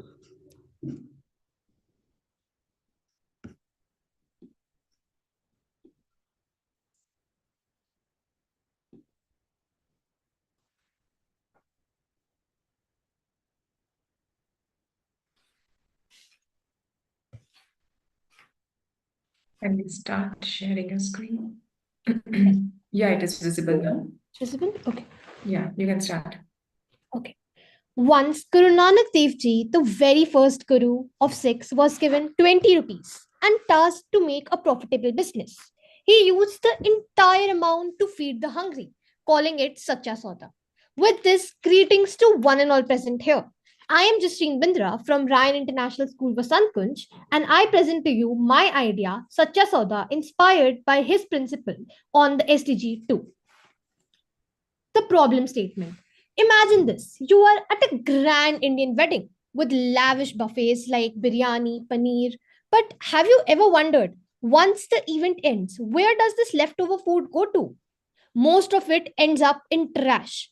Now, picture this. Just a few kilometers away, there is a family lying, struggling for a single meal in a day. Children go to bed hungry, while perfectly good food is wasted. This is the broken reality of our food system. According to UNDP, 40% of India's food from weddings and parties is wasted, yet millions go hungry. The solution. Our mission is to bridge surplus and scarcity through technology. Now, how our model works is very simple. We have direct caterer and restaurant outreach. We onboard caterers, banquet halls, and restaurants to donate surplus food. NGO collaboration. We partners with NGOs for efficient redistribution of the food. Now, how this works is through our website. Our website and app instantly connects donors to NGOs. We begin with a website and then expand to a mobile app in 6 to 12 months.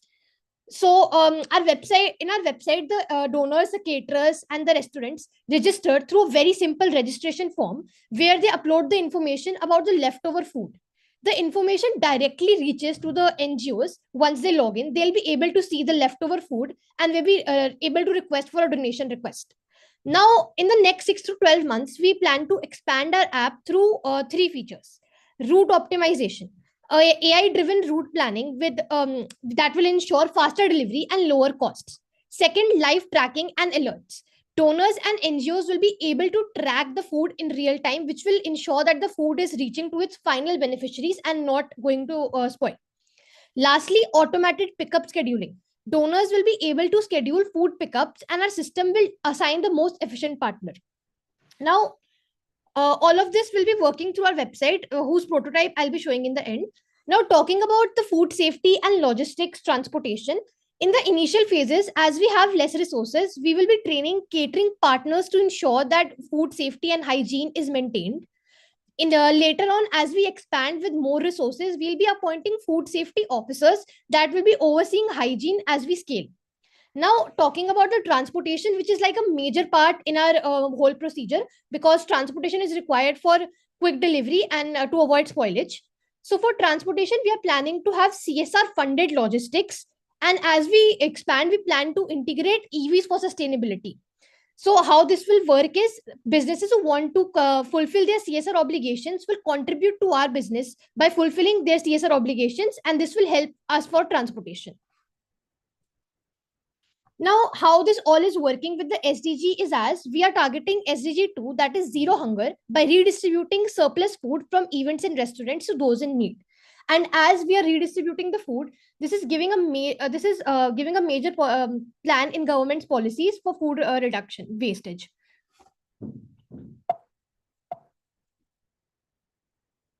The implementation plan. So we have a 3-phase implementation plan, that is phase 1, which is 0 to 6 months, in which we'll be expanding our pilot program with having 50 plus caterers and 10 plus NGOs. The phase 2 is between 6 to 12 months, where we'll launch the mobile app, and we'll also be collaborating with Swiggy and Zomato to introduce a 100% sustainable category for the restaurants who are working with us, to provide them as an incentive to continue working with us. Now, a major question in all your mind would be, why will Swiggy and Zomato join us? The 3 main reasons would be, first, consumer demand. People prefer eco-friendly dining, and this attracts the consumer and boosts their sale.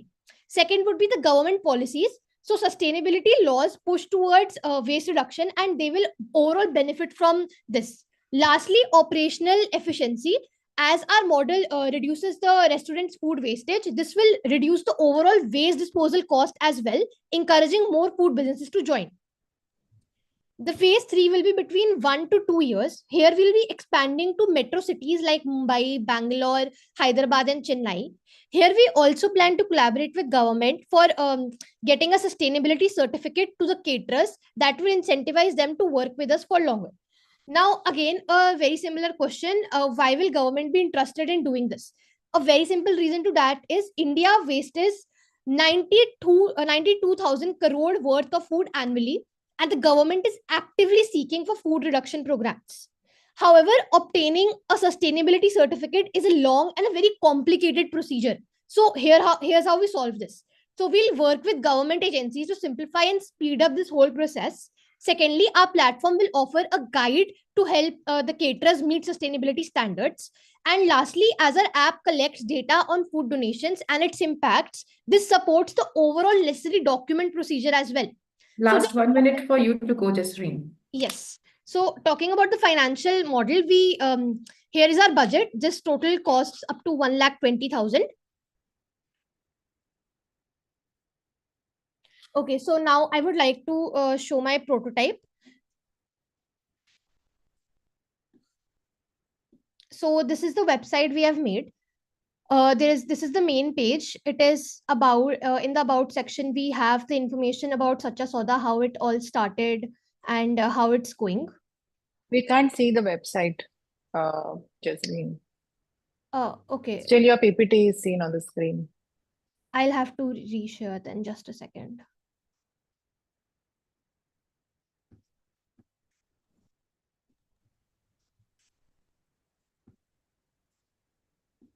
Justine, if you're running short of time, you need to take it into consideration that you might not be able to do it.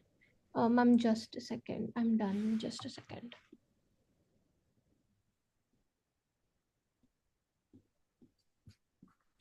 Are you able? You're sharing a window with us. That's the reason you're unable to do that. Yes, ma'am. Just give me a second. Are you able to see the screen now? No, we can just see you. Now. Yeah. Yes. So this is the website. It is the home page. Then we have the about, where we are talking about Sacha Sauda, how Sacha Sauda established and how it will work. Then it's the our story. It's the story about Sacha Sauda. Then the main page is the login page, where we'll have to register first. Now, firstly, as we don't have an account, you will have to create an account. I'll just quickly show this up.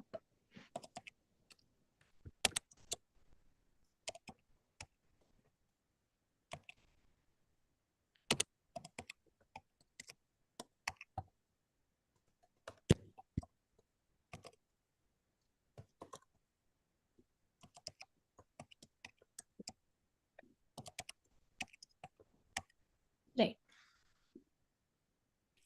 So as you register on the app, you will see two role options. Just a second, it's loading. It'll take a little time to load. Okay.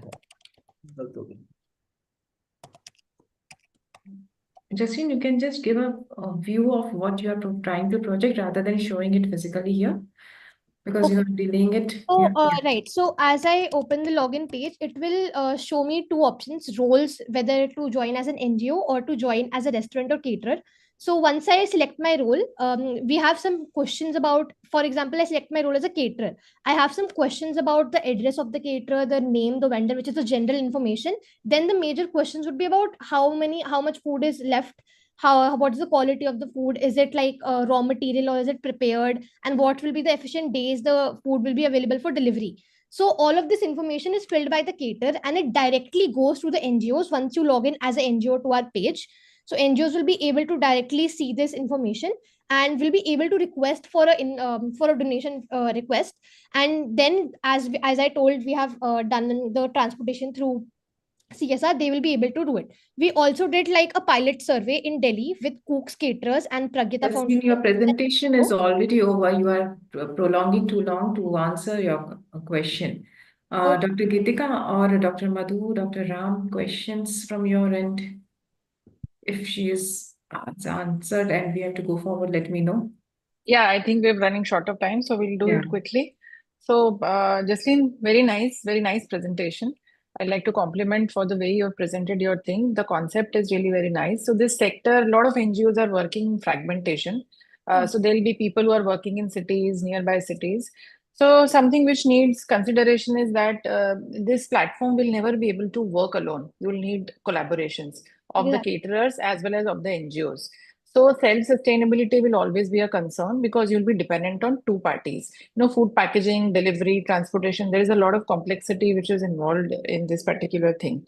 So how do you see this as this is a social innovation? I would tell that this is not a pure business idea. So how would you see, in case you lose collaborations, how would you make it self-sustainable? And how would you integrate AI into this? Because, a lot of geographical mapping would be required. A caterer sitting in, say, a particular area in Delhi cannot deliver it to an NGO which is working in a distant area because distance matters. You have to deliver the food quick. Otherwise, the shelf life and all of the food articles and food items, they're perishable, and we have to take that into account. So AI integration will be very important. So what plans you have for making it self-sustainable and for integrating AI for overcoming these challenges? Yeah. Yes, ma'am. So, as I said, for the first 6 months, we'll be having a pilot survey in which we are only planning to integrate in Delhi. Here, we'll be building strong relationships with the NGOs and the caterers so that they don't lose interest in our program. And the talk about the AI, how we'll integrate that. So, ma'am, it's not the caterers who will be delivering the food, it's the NGOs. Like, once the caterer enter the information about the food and the location, it's the NGOs who will be picking up the food. And as you said, it has to be quick, so that is why I said we'll having the delivery system as scheduled to the location of the caterer. For example, a caterer is located in Vasant Kunj, for example, in Delhi. So NGO is as NGO in Vasant Kunj will be alerted first. And as I said, after 6 months, we'll be launching our app. So we'll be applying route optimization algorithms, which will provide the fastest route to the person so that the food does not spoil. Okay, so thanks, Jasreen. Nice thought and concept.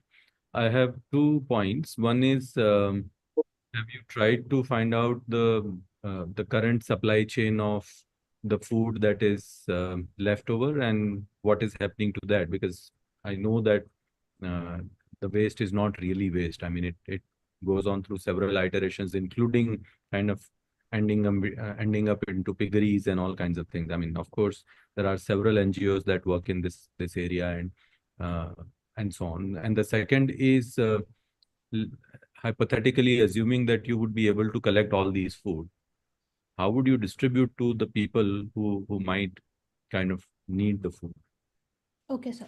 So, as per your first question, sir, as I did a pilot survey in Delhi, so it was a wedding in Safdarjung enclave, and they had made total of 84 kgs of food, out of which 10 kgs of food was left over, and it was going to wastage. We collected that food and we delivered it to NGO. So now the second question about the delivery of Very small sample size. You just spoke with one outlet and you are building your entire model on just one. yes, sir. Exactly, sir. That is why I'm saying that we'll be planning to integrate more pilot surveys as well. And sir, about your second question about the delivery of the food. So, sir, as I answered to ma'am's question as well, so the delivery of food will be done by a team prepared by us. The funding would be done by the businesses who want to fulfill their CSR initiatives. We have our app in which the caterers will upload the information about the food. It will go directly to the NGOs. NGOs will see which location is it, how much food is left. Then they'll go for food delivery. And as we expand, we also plan to include in our system a route optimization method, automated delivery pickup scheduling, so that we do not have to work manually, as we know the future is about AI. I think adding to your answer only, that you said that we will get the CSR funding. Have you talked to some of the companies where they are ready giving you the CSR funding? Yes, ma'am. I talked to one of the companies in my pilot survey only. That was VDH Chemtech, a company situated in Ghaziabad.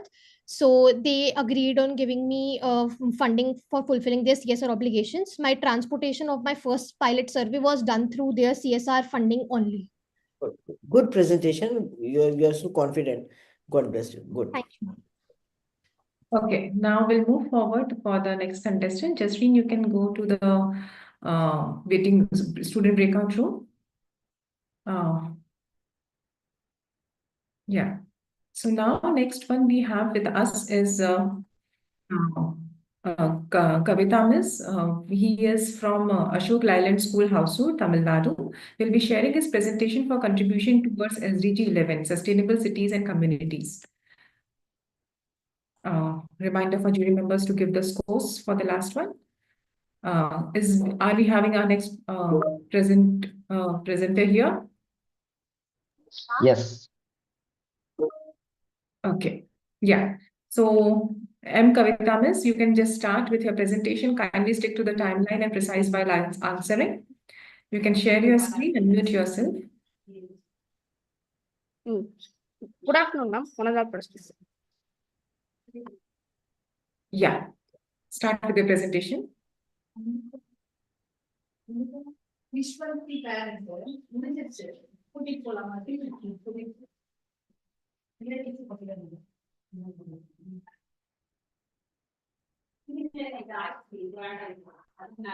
Kindly put it to the presentation mode. Yeah.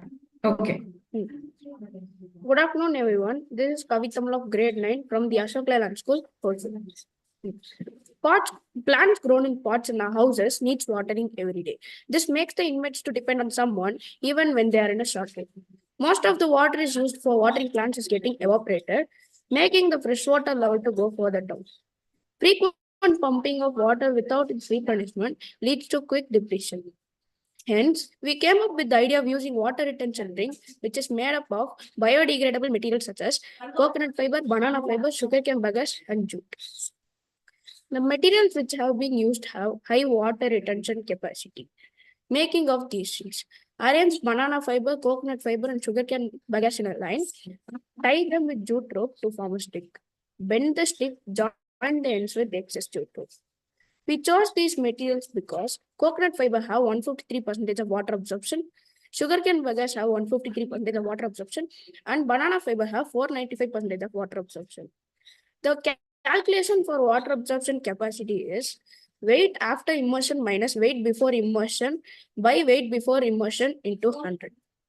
These rings are placed around the pot plants, which helps to absorb the water when poured and retain it for a longer time as compared to a normal plant. We experimented by using two plants, one with the ring buried, another without it. We added 250 ml of water. From our observation, the plant with the ring buried does not need water even after 2 days, but the plant with the ring without the ring buried got dried after 1 day. So even if it is summer, watering plants three days in a week is enough. Watering plants 3 days in a week is enough.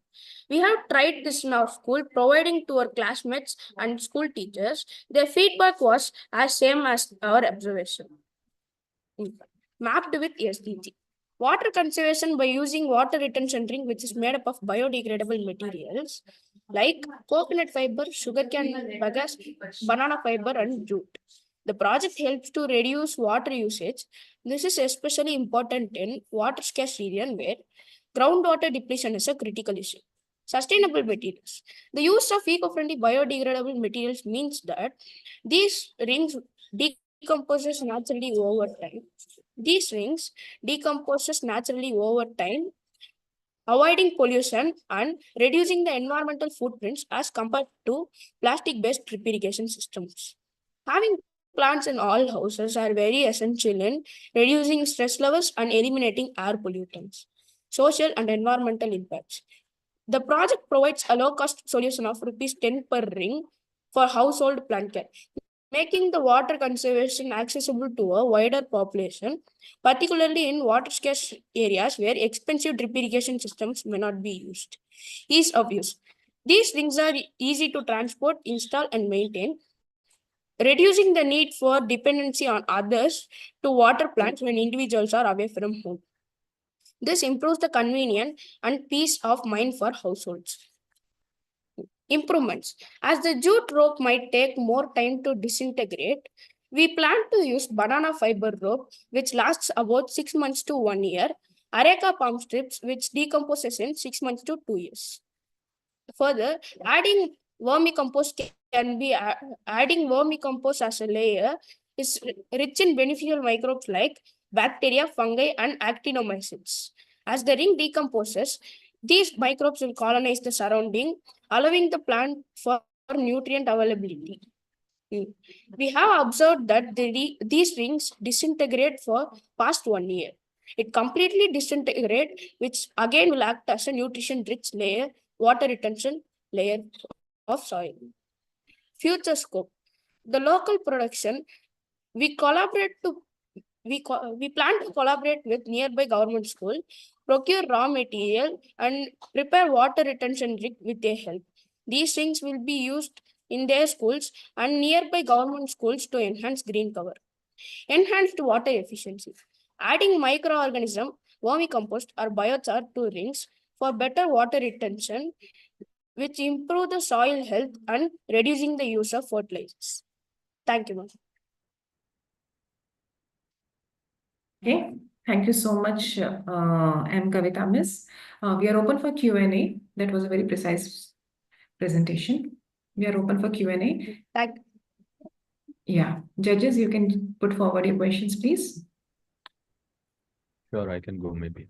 Yeah, Thanks. please, Dr. Kamil.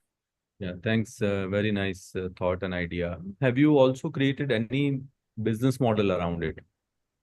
In the sense, in this sustain, whether you can earn some money using this, and what will you do with that revenue, if at all there is a revenue?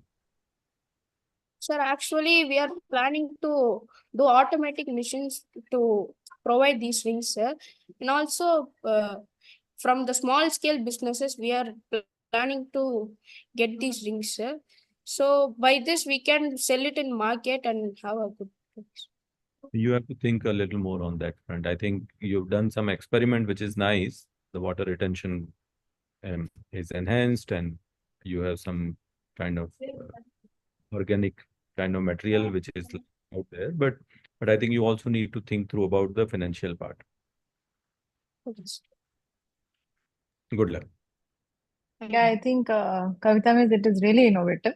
Really like the concept that you've come forth with. A couple of things. You told that you've been able to come down on a conclusion that this much of lesser water will be required. So apart from that formula that you showed, anything precisely, how would you measure the moisture content in the soil? How would you precisely be able to do that?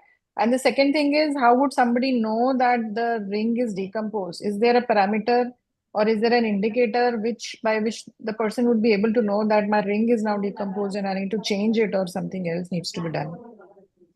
It's no, ma'am, but it can take 1 year completely, ma'am, and we can add another ring to it, ma'am. So there is no parameters to indicate that our ring is decomposed. So we are planning to do that. Yes.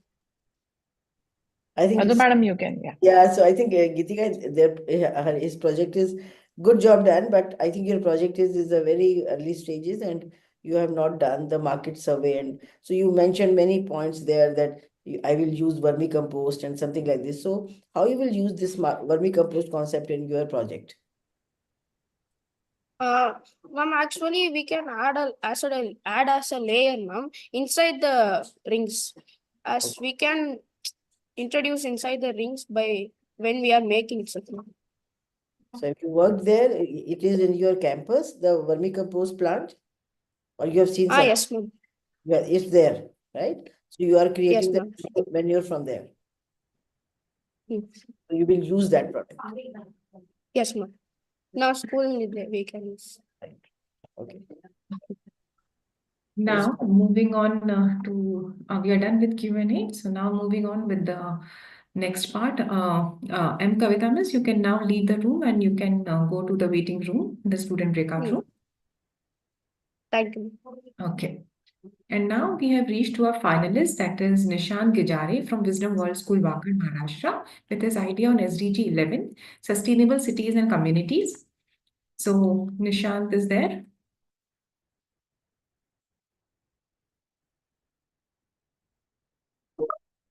We'll just give some seconds for Nishant to join. Yeah, so Nishant is here now. So Nishant, over to you. Kindly Good afternoon. unmute yourself and share your screen. Yes, ma'am. Ma'am, may I Be begin? precise for 8 minutes of presentation and 2 minutes for Q&A, and be specific while answering, please. Yes, ma'am, Go ahead. definitely. May I begin? Yeah, you're good to go. Yes, ma'am. Just a second. Ma'am, I hope you can see my screen.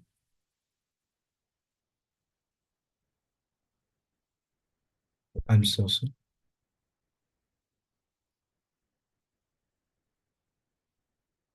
Ma'am, could you give me a minute? Yeah. Group name.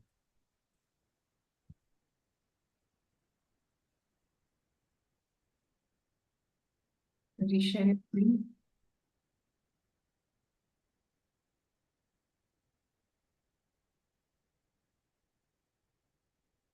I'm so sorry. Just give me 1 second. Okay, I'm ready, ma'am. Yeah, please share your screen.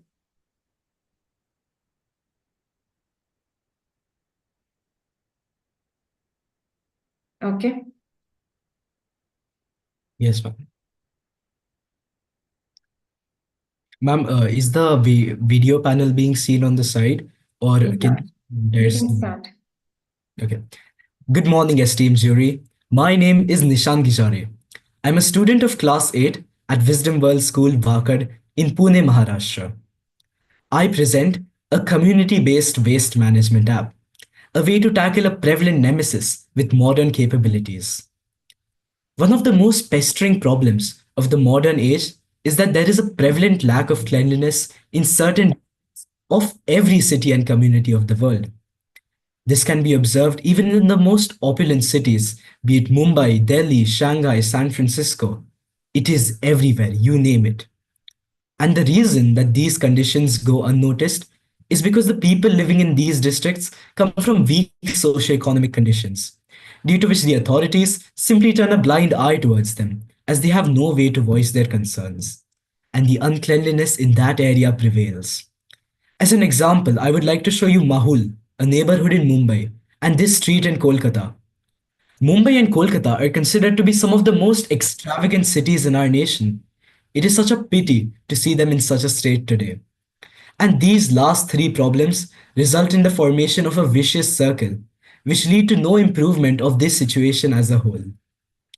Well, what is the solution to this problem?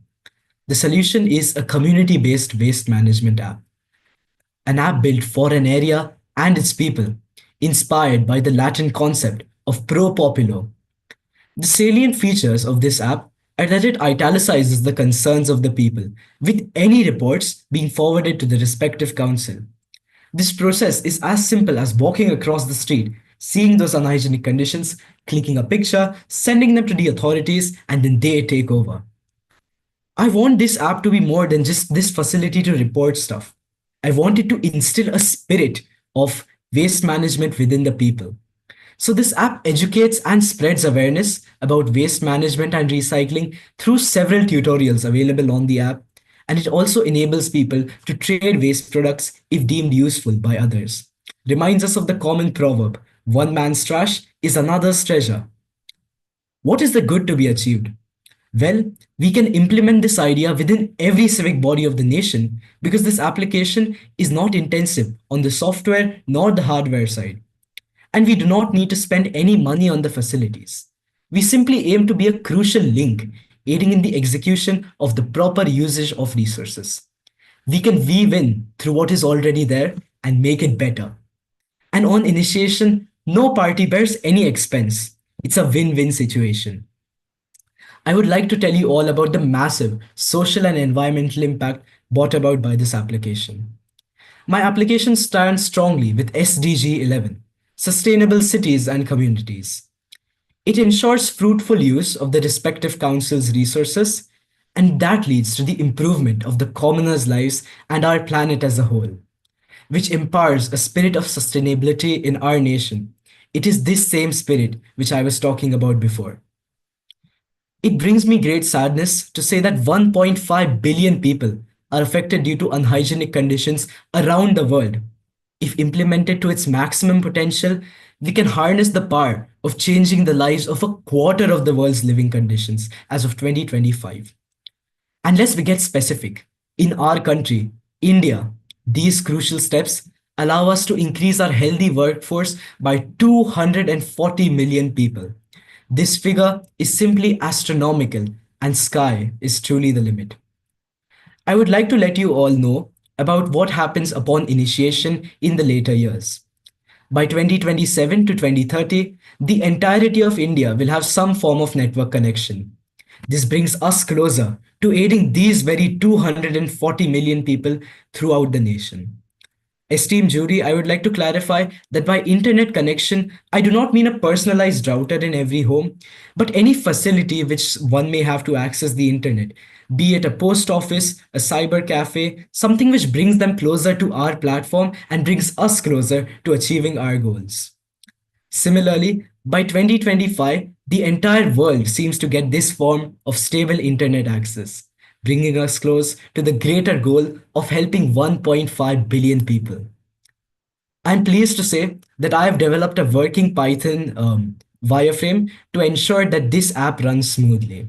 I've built it using the Kiwi software, which enables me to use this application on Windows and Android devices, two of the most common platforms across the world. Secondly, the reason of me using Python is because in the future, it enables me to utilize artificial intelligence within this application. With the advancements of AI, we can totally refine the process of this app and leave out all redundancies like human error, etc.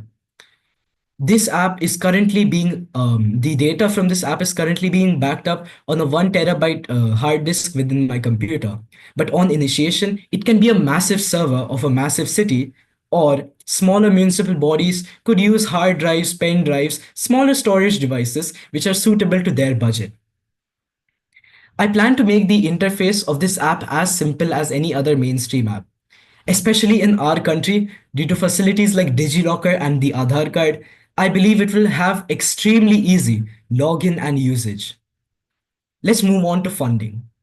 I believe that the app would take rupees 1,50,000 for funding. Rupees 1 lakh would be assigned to app development across all platforms. Last 1 minute for you, Nishant. Yes, ma'am. Rupees 1 lakh would be assigned to app development across all platforms, and rupees 50,000 will be assigned towards translation. I lay stress on translation because tools like Google Translate have very redundant translation, which people who do not have proper education may not understand, which may defeat the purpose of our app. So please understand that this 50,000 rupees is vital to the app's success. Esteemed jury, all I need now is your trust and shared commitment to make a difference. Together, we can achieve great things and make waste management issues a thing of the past. I thank you, esteemed jury, and everyone over at QSI Gauge for helping me throughout the process.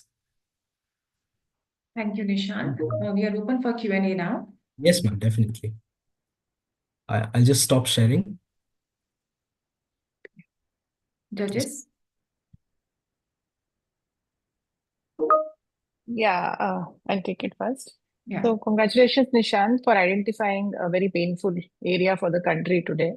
Yes, ma'am. Something which I would like to, before asking anything, I would like to share that, more than awareness or more than education in our country, what needs more change is the behavior of the people. So I won't say कि लोगों को पता नहीं है या there is lack of education or awareness, but it's in the behavior which needs to change. So that is something which probably won't get solved by an app, but it's a good initiative. It's a good thought that you have had. And the second is the systems that have to be put on place, which are currently is the lacking thing. So what you're trying to do is make the people aware and give the data to the authorities. Yes. So the systems need to be placed on the part of the authorities as far as the collection system is concerned, as far as the recycling plants are concerned, or the gasifiers are concerned. So what do you feel is the final output? So this app, say for example, it works. Everybody got aware, everybody is accepting it, and it's communicating the data to the authorities. What next after that? What is lacking? One. And what needs to be done to be able to handle this waste? So waste is going in the correct direction. So say people are segregating, just out of assumption, you want segregation to be done. So the plastic waste is going to the plastic recyclers. What is happening to the rest of the waste, which is going as a correct message to the authorities? What happens next after this? Ma'am, everything which is conveyed to the authorities will be handled by the city initiatives, which may be handled by the government or other private institutions. Like, for example, in my city, Pune, we have other Poonawala's Clean City Initiative, and they operate on a basis of need of the hour. So if a certain area needs waste cleaning, the number of requests brought through the app will signify that this area is in need of a proper deep cleaning, and then the authorities will understand where do they have to send adequate amount of resources and forces to ensure that this problem gets mitigated. Ma'am, today many people do not have the opportunity to highlight that our area is dirty. It all gets voiced because they have no way of communicating to the government, and the government has no way to connect with them. I want this to be a common platform which prevents this issue. I think, Nishant, majority of the corporations have come up with their apps now. For example, I sitting in Vadodara city, we very well have an app in which they have very good AI configured into it. However, the things don't seem to be moving even an inch with that app. But it's a good thought if your city and your corporation does not have an app yet, then it's a good point to think that an app could connect the users and the authorities and the civic system. So that's it from my side, I think, yeah. Thank you for your question, ma'am. Any other question, or we can move on?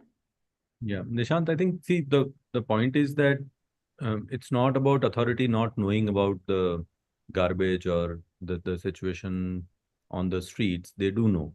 I Yes. think the problem is much bigger because authorities do not have bandwidth to kind of handle the kind of waste that is created, right? Like Gitika mentioned, it's more behavioral. And secondly, segregation is an issue, processing is an issue. I mean, what do you do with that waste is an issue. So I think you need to think it holistically and thoroughly. I mean, just an app may not be a complete or a good solution. Yes, sir. Sir, may I address something related to your concern about the behavioral issues? Well, in the interest of time, not right now, but maybe we can catch up later separately. Yes, sir, definitely. Thank you. Thank you for your I question. think, Nishant, there is so much to discuss about it, and it's a very, very common problem with all the cities. So I don't think so that with the app we will be able to, well said by Ramsar, that with the app, small app, we can be able to handle this big problem. And it's all in I am in a city like Chandigarh, is the smartest city of the country, and then also we are facing those problems in Kunda Lahora and that's places like it, right? Then the solution is not possible for these type of problems. So I think best of luck and keep on thinking on these projects. I think we are impressed with all judges are impressed that at this age of class 8 you are thinking of the problem of the country. So thank you. Okay. Thank you. Thank you so much. Now, moving on, we have, I would request all other students to come to the main room here. Can we have all the students back to the main session?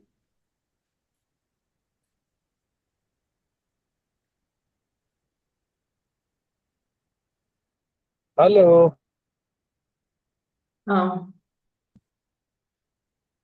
We have everyone now. Yeah, we are at the time they are joining. So I will just move ahead in the due course of time. It is now time to welcome an extraordinary individual whose dedication in water conservation and environmental sustainability has made a profound impact, not just in India, but across the world. Widely known as Waterman of India, Dr. Rajendra Singh is renowned Indian water conservationist and environmentalist from Alwar district, Rajasthan. His relentless effort in reviving rivers and promoting sustainable water management have earned him prestigious honor, including Mega Sese Award 2001 and Stockholm Water Prize 2015. As a founder of Tarun Bharat Sangh, an NGO established in 1975, Dr. Singh has been at the forefront of grassroots water conservation, empowering communities to restore their natural water resources and combat water scarcity. We are truly privileged to have him with us today as a keynote speaker. Dr. Rajendra Singh, over to you now. Thank you very much. आज इस competition में भाग लेने वाले सभी संभागियों को बधाई, जिन्होंने इस कंपटीशन में अपनी जीत हासिल की उनको भी बधाई, और जो जीतने के दौर में लगे रहे उनको भी बधाई। असलियत में सस्टेनेबिलिटी के लिए यदि हमें प्रैक्टिसेस को एक्सप्लोर करना है तो फिर ये देखना होगा कि नेचर में बिना कुछ डिस्ट्रक्शन किए नेचर की क्रिएशन कैपेसिटी को बढ़ाने वाली जो प्रैक्टिसेस हैं, जो रिसर्च हैं, जो शोध हैं या जो विधि हैं, उनको अपनाना पड़ेगा। और हमारे देश में अभी भी कुछ इंडिजिनस कम्युनिटीज की अपनी प्रैक्टिसेस हैं, जिनमें आज भी वो चाहे पानी के लिए हों, चाहे एटमॉस्फेयर, क्लाइमेट, सॉइल और एक लाइफ स्टाइल के लिए जो चाहिए, उसमें बहुत सारी प्रैक्टिसेस हैं, उनको भी साथ ही साथ देखना चाहिए। मुझे अच्छा लगा कि आप शहरों के बच्चों को सस्टेनेबिलिटी की तरफ इस कंपटीशन में मूव कर रहे हैं, पर ये जो शहरी बच्चे हैं उनको भी जब तक नेचर के साथ they start with love and respect to the nature, जब वो नेचर को सम्मान करके रिसर्च करेंगे और प्रैक्टिसेस को एक्सप्लोर करेंगे, तो उससे हम सबका भला होगा, देश का भी भला होगा, दुनिया का भी भला होगा। आज हमें उसी तरह की प्रैक्टिस चाहिए जिनसे हमारी नेचर और ह्यूमन बीइंग दोनों की जो जरूरतें हैं वो पूरी हो सके और उन दोनों में रिजुविनेशन की प्रोसेस बनी रहे। आज जो हम डेवलपमेंट के नाम पर डिस्ट्रक्शन कर रहे हैं, उस डिस्ट्रक्शन को रोकना होगा और रिजुविनेशन का काम करना होगा। उसी के लिए हमारे विद्यार्थियों को, हमारी शिक्षा विभाग को, हमारे स्कूली छात्रों को, सबको उसी दिशा में सोचने और करने की जरूरत है। बस मैं आप सबको बधाई देता हूं जो इस कंपटीशन में भागीदार हुए और जो इसका संयोजन कर रहे हैं, सबको बधाई, धन्यवाद। Thank you very much. Thank you so much, Dr. Rajendra, for your inspiring words and unwavering commitment to the Sustainable Development Goals.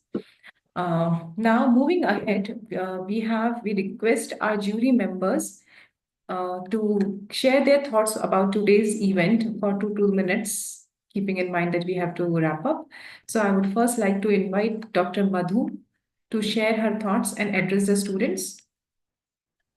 First of all, I think great job done. I'm very impressed that QSI is doing it. Ravin, I'm so impressed with your this concept and this initiative where the school students are also part of this. And I think this is a time where we all have to understand, and NEP 2020 also states in India that we have to handhold the school education. So higher education is a time to handhold the school education and school students.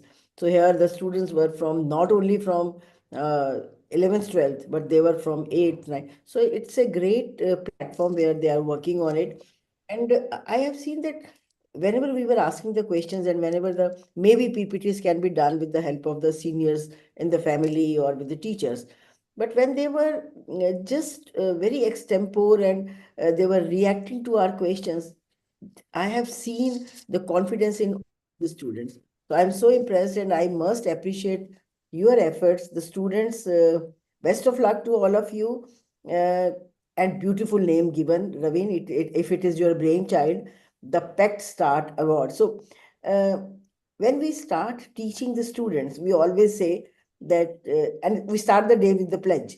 So we have to pledge it, we have to, whatever pledge is done, we have to act, and whatever action is done, there will be some change and we need some change. And from there, the transformation will be done. So it's a beautiful name given to your concept.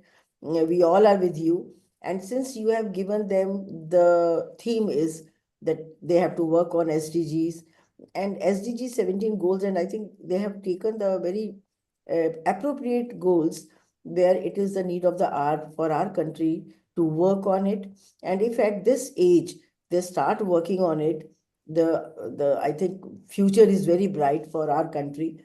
I know that when I'm going to the schools, and we have also a school education with us, when I go to the schools now, everybody, every student knows about that what are the SDG 17 goals and what is the time given by UN to achieve those goals. So, and they all have given the projects which were connected with that you have to do something for the society, something for the stakeholders.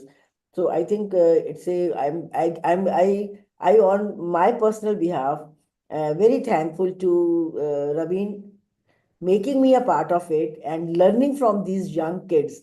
There is no age of learning, but I'm also learning at my age, dear students. When I was so young like you, I was not able to interact and I always fumbled whenever some senior is asking something. But you are so confident, whether you win or you lose, nothing winning, nothing losing, which should dishearten you because it is a journey.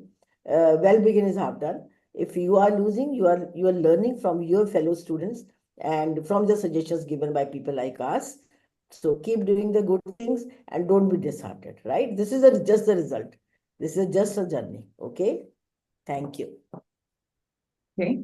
Thank you so much, Dr. Madhu, for your address to the students. Now I request Dr. Gitika for sharing your kind words with the students.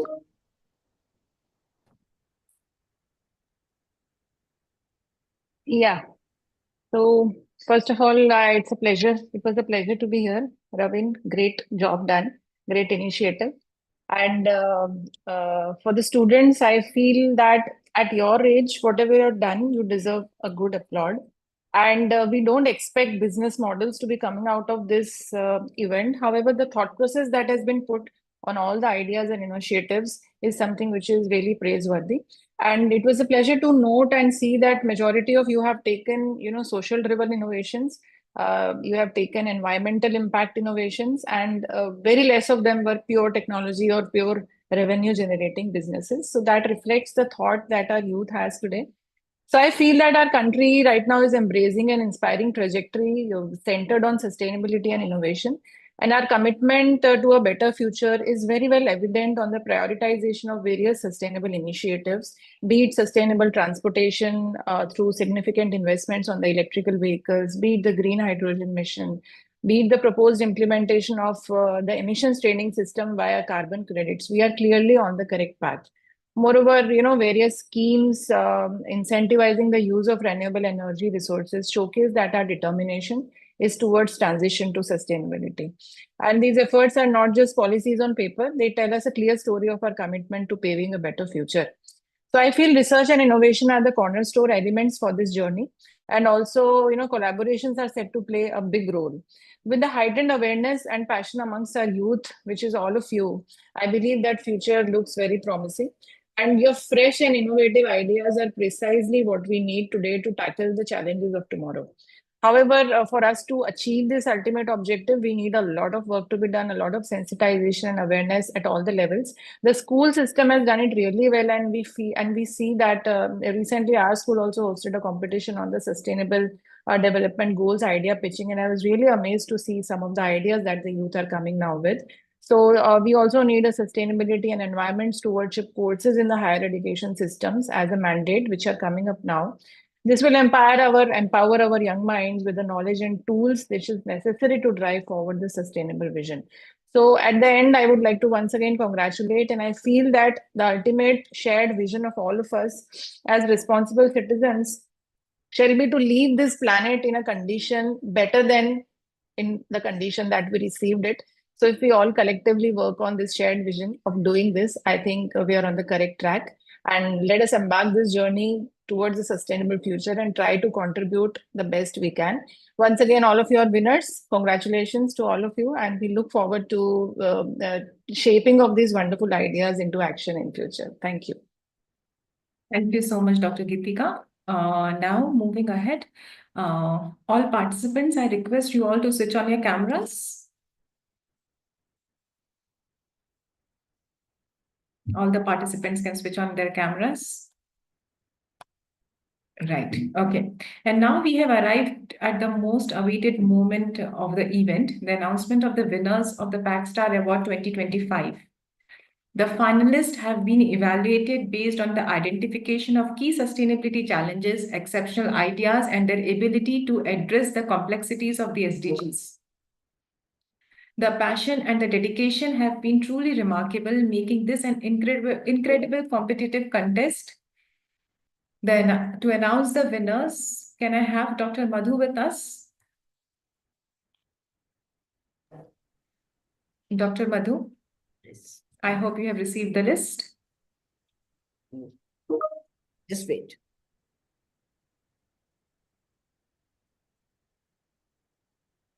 Yes, received. Yeah, okay. So, thank you so much. So should I announce? Yeah, please go ahead. Good. So it's an honor given to me, and I think I am very proud to say, but for me, all are the winners, right? So the people who have achieved this distinction, and I think it was well done by all of you. Three winners are, cross your finger. So any judgment or any judges, but I think we all were on the same pace. One is Aarna Bajpai, whose project was City Montessori School from there, and rainwater harvesting system. One is Abhishek Singh. Project was Manzil. Good, best of luck. Keep it up. And the third winner is Jasreen Bindra. This is Sacha Sauda. So A big round of applause for everyone. and I think it's a great job done. We are proud of all of you. And whenever you need some help from all of us, we are always there. So we are proud that we judged you. Thank you once again, QSI Goes and Ravin. Pariniti, you are a great moderator. So thank you all the kids. And Gitika, again, meeting online. So I'm always impressed whenever you are there. So thank you very much for making Thank it. you so much, madam. Thank you. It was a pleasure meeting all of you again. Abhishek, Congratulations. Congratulations to all of so you. Aarna, Abhishek, and Justine, go and have a party time. Thank you so much. With your blessings, we surely would. Thank you so much. Thank you. Thank you, Pariniti. I'll just take a minute to thank Sure. and congratulate all the winners and all the participants. I mean, it's not just about the winners. I think all of you have got some very creative, innovative ideas. Very, very impressive. But then, what I felt, having witnessed this whole exercise, is that more than the creativity and innovation, what touches me is the kind of a sense of passion, sense of purpose and responsibility towards doing something good for the world, right? I think that is what has moved us, and then we are committed to supporting all of you, regardless of you're a winner or not. Your projects, if you need any kind of support in taking this forward, we are here to support you with, of course, the support of the jury members and other institutions that we work with. And you are truly blessed to have such an eminent jury evaluating, giving their time. It's been more than 3 hours that they are here in the room, evaluating you, giving you that time. We told them that we'll take only about an hour and a half of their time, but it's been almost 3 hours. So I'm really grateful to all the jury members, Dr. Madhuchitkara ma'am, Dr. Geetika ma'am from Parul University, Dr. Ram Sharma of UPS, and of course Dr. Vidya couldn't continue with us because of her other engagements. Thank you everyone so much for this, and we are, as I said, committed to supporting these students, and we'll reach out to you for any support that we need. And congratulations once again to all of you. Thank you so much indeed. Thank you. Thank you, Parnithi. Any closing comments from your side, or are we done? Just a moment, please. Just give me a moment. Yeah. So thank you, Dr. Madhu and Ravin. Thank you, Dr. Gitika, Dr. Ram, for everyone for being there. And we've also, just to add, we've also heard Dr. Rajendra Singh briefly. I mean, his inspiring words. He emphasized the need for us to have the love for nature. I think that's something that I want to quote him here once again. So big thank you to him as well. Can I? Yeah. Okay, now can we have one picture for everyone for the students with the judges here? All the students winners are here, right? Can we have us just quick screenshot? No, yeah. Okay. We're good to go, right? Yeah. Yes. And now, congratulations once again to everybody. And I would request the students to just share their thoughts, the winners of the PACT-Star 2025, to express how they are feeling. And a quick one now, giving a maximum 30 seconds to 40 seconds to each one of you. Aarna, you can go ahead, unmute yourself and say something. Sure, ma'am. Thank you. So I would like to first of all thank the esteemed jury for supporting my idea, and it really means a lot. Even when you were questioning, or you were just saying that I was a confident presenter, or you said that my idea was good, even that was enough for me. And I felt wonderful when you all thought that my idea could be realized. So thank you so much. I hope to do better in the future as well and realize this idea, for this can really bring a change in the society. And unless we believe in Elon Musk's idea of inhabiting Mars, the Earth is our only option. So my way would be clear ahead, that I would work on this project with all my enthusiasm. Thank you so much, everyone. Thank you, Aarna. Abhishek, would you like to say something? Yes, ma'am. I would thank all the judges to believe in my idea and asking the questions, and one thing I would like to ask, any suggestions to my idea as I have asked before? Please, anyone, any judges, or because there is a chance for a betterment. So I Abhishek, really we need are to know. just asking you to express. So thank you so much. We are running short Okay. of time, so I'll cut down at this Okay. moment. Okay. Justine, quick thanks for everyone possible. Right. So thank you to all the jury members present here for supporting my idea, and thank you to QS Coach for providing a great platform online. And thank you to my school as well for giving me this opportunity to be here, stand here today as a winner. Yeah, thank you so much. So I think, Ravin, at the end, I want to say one thing which was very common amongst these winners, that they all were super confident. So I Absolutely. think that for other students also, that you have to be very confident whatever is in your mind. So I think that confidence matters a lot. And I have seen a very common trait in all of you, that you are very confident, very blunt, and because PPTs are sometimes, we know that it is, you take the help. That when you are presenting in a way which you presented, I'm very proud of all of you. Thank you. Thank you, Dr. Madhu. Again, a heartfelt congratulations to all the contestants. And as mentioned by Mr. Ravin, that it is about the spirit of participation and commitment that makes a difference. So at this moment, I'll just share that we are pleased to share that each of the winners will be awarded with sum of rupees 50,000 rupees towards the implementation of their projects. This will help in bringing their impactful ideas to life and contribute even further to achieve the sustainable development goals. A huge thank you to everyone for joining us today, presented their brilliant ideas and contributed in making the event resounding success. Your dedication in creating a better and sustainable world is truly commendable. On behalf of entire team of QS iGage and PACT 2030, I would like to extend my heartfelt thanks to the jury members, our esteemed speakers, and all our participants and everyone who have joined us online for your valuable time and contributions. Once again, congratulations to all the winners and finalists. We look forward to seeing your projects making lasting impact. Thank you so much. Have a wonderful day ahead. Thank you. Thank you, Pariniti. Thank you, everyone. Congratulations. Thank you, Madhu ma'am. Thank you. Thank you, everybody. Okay, bye-bye. We'll end this.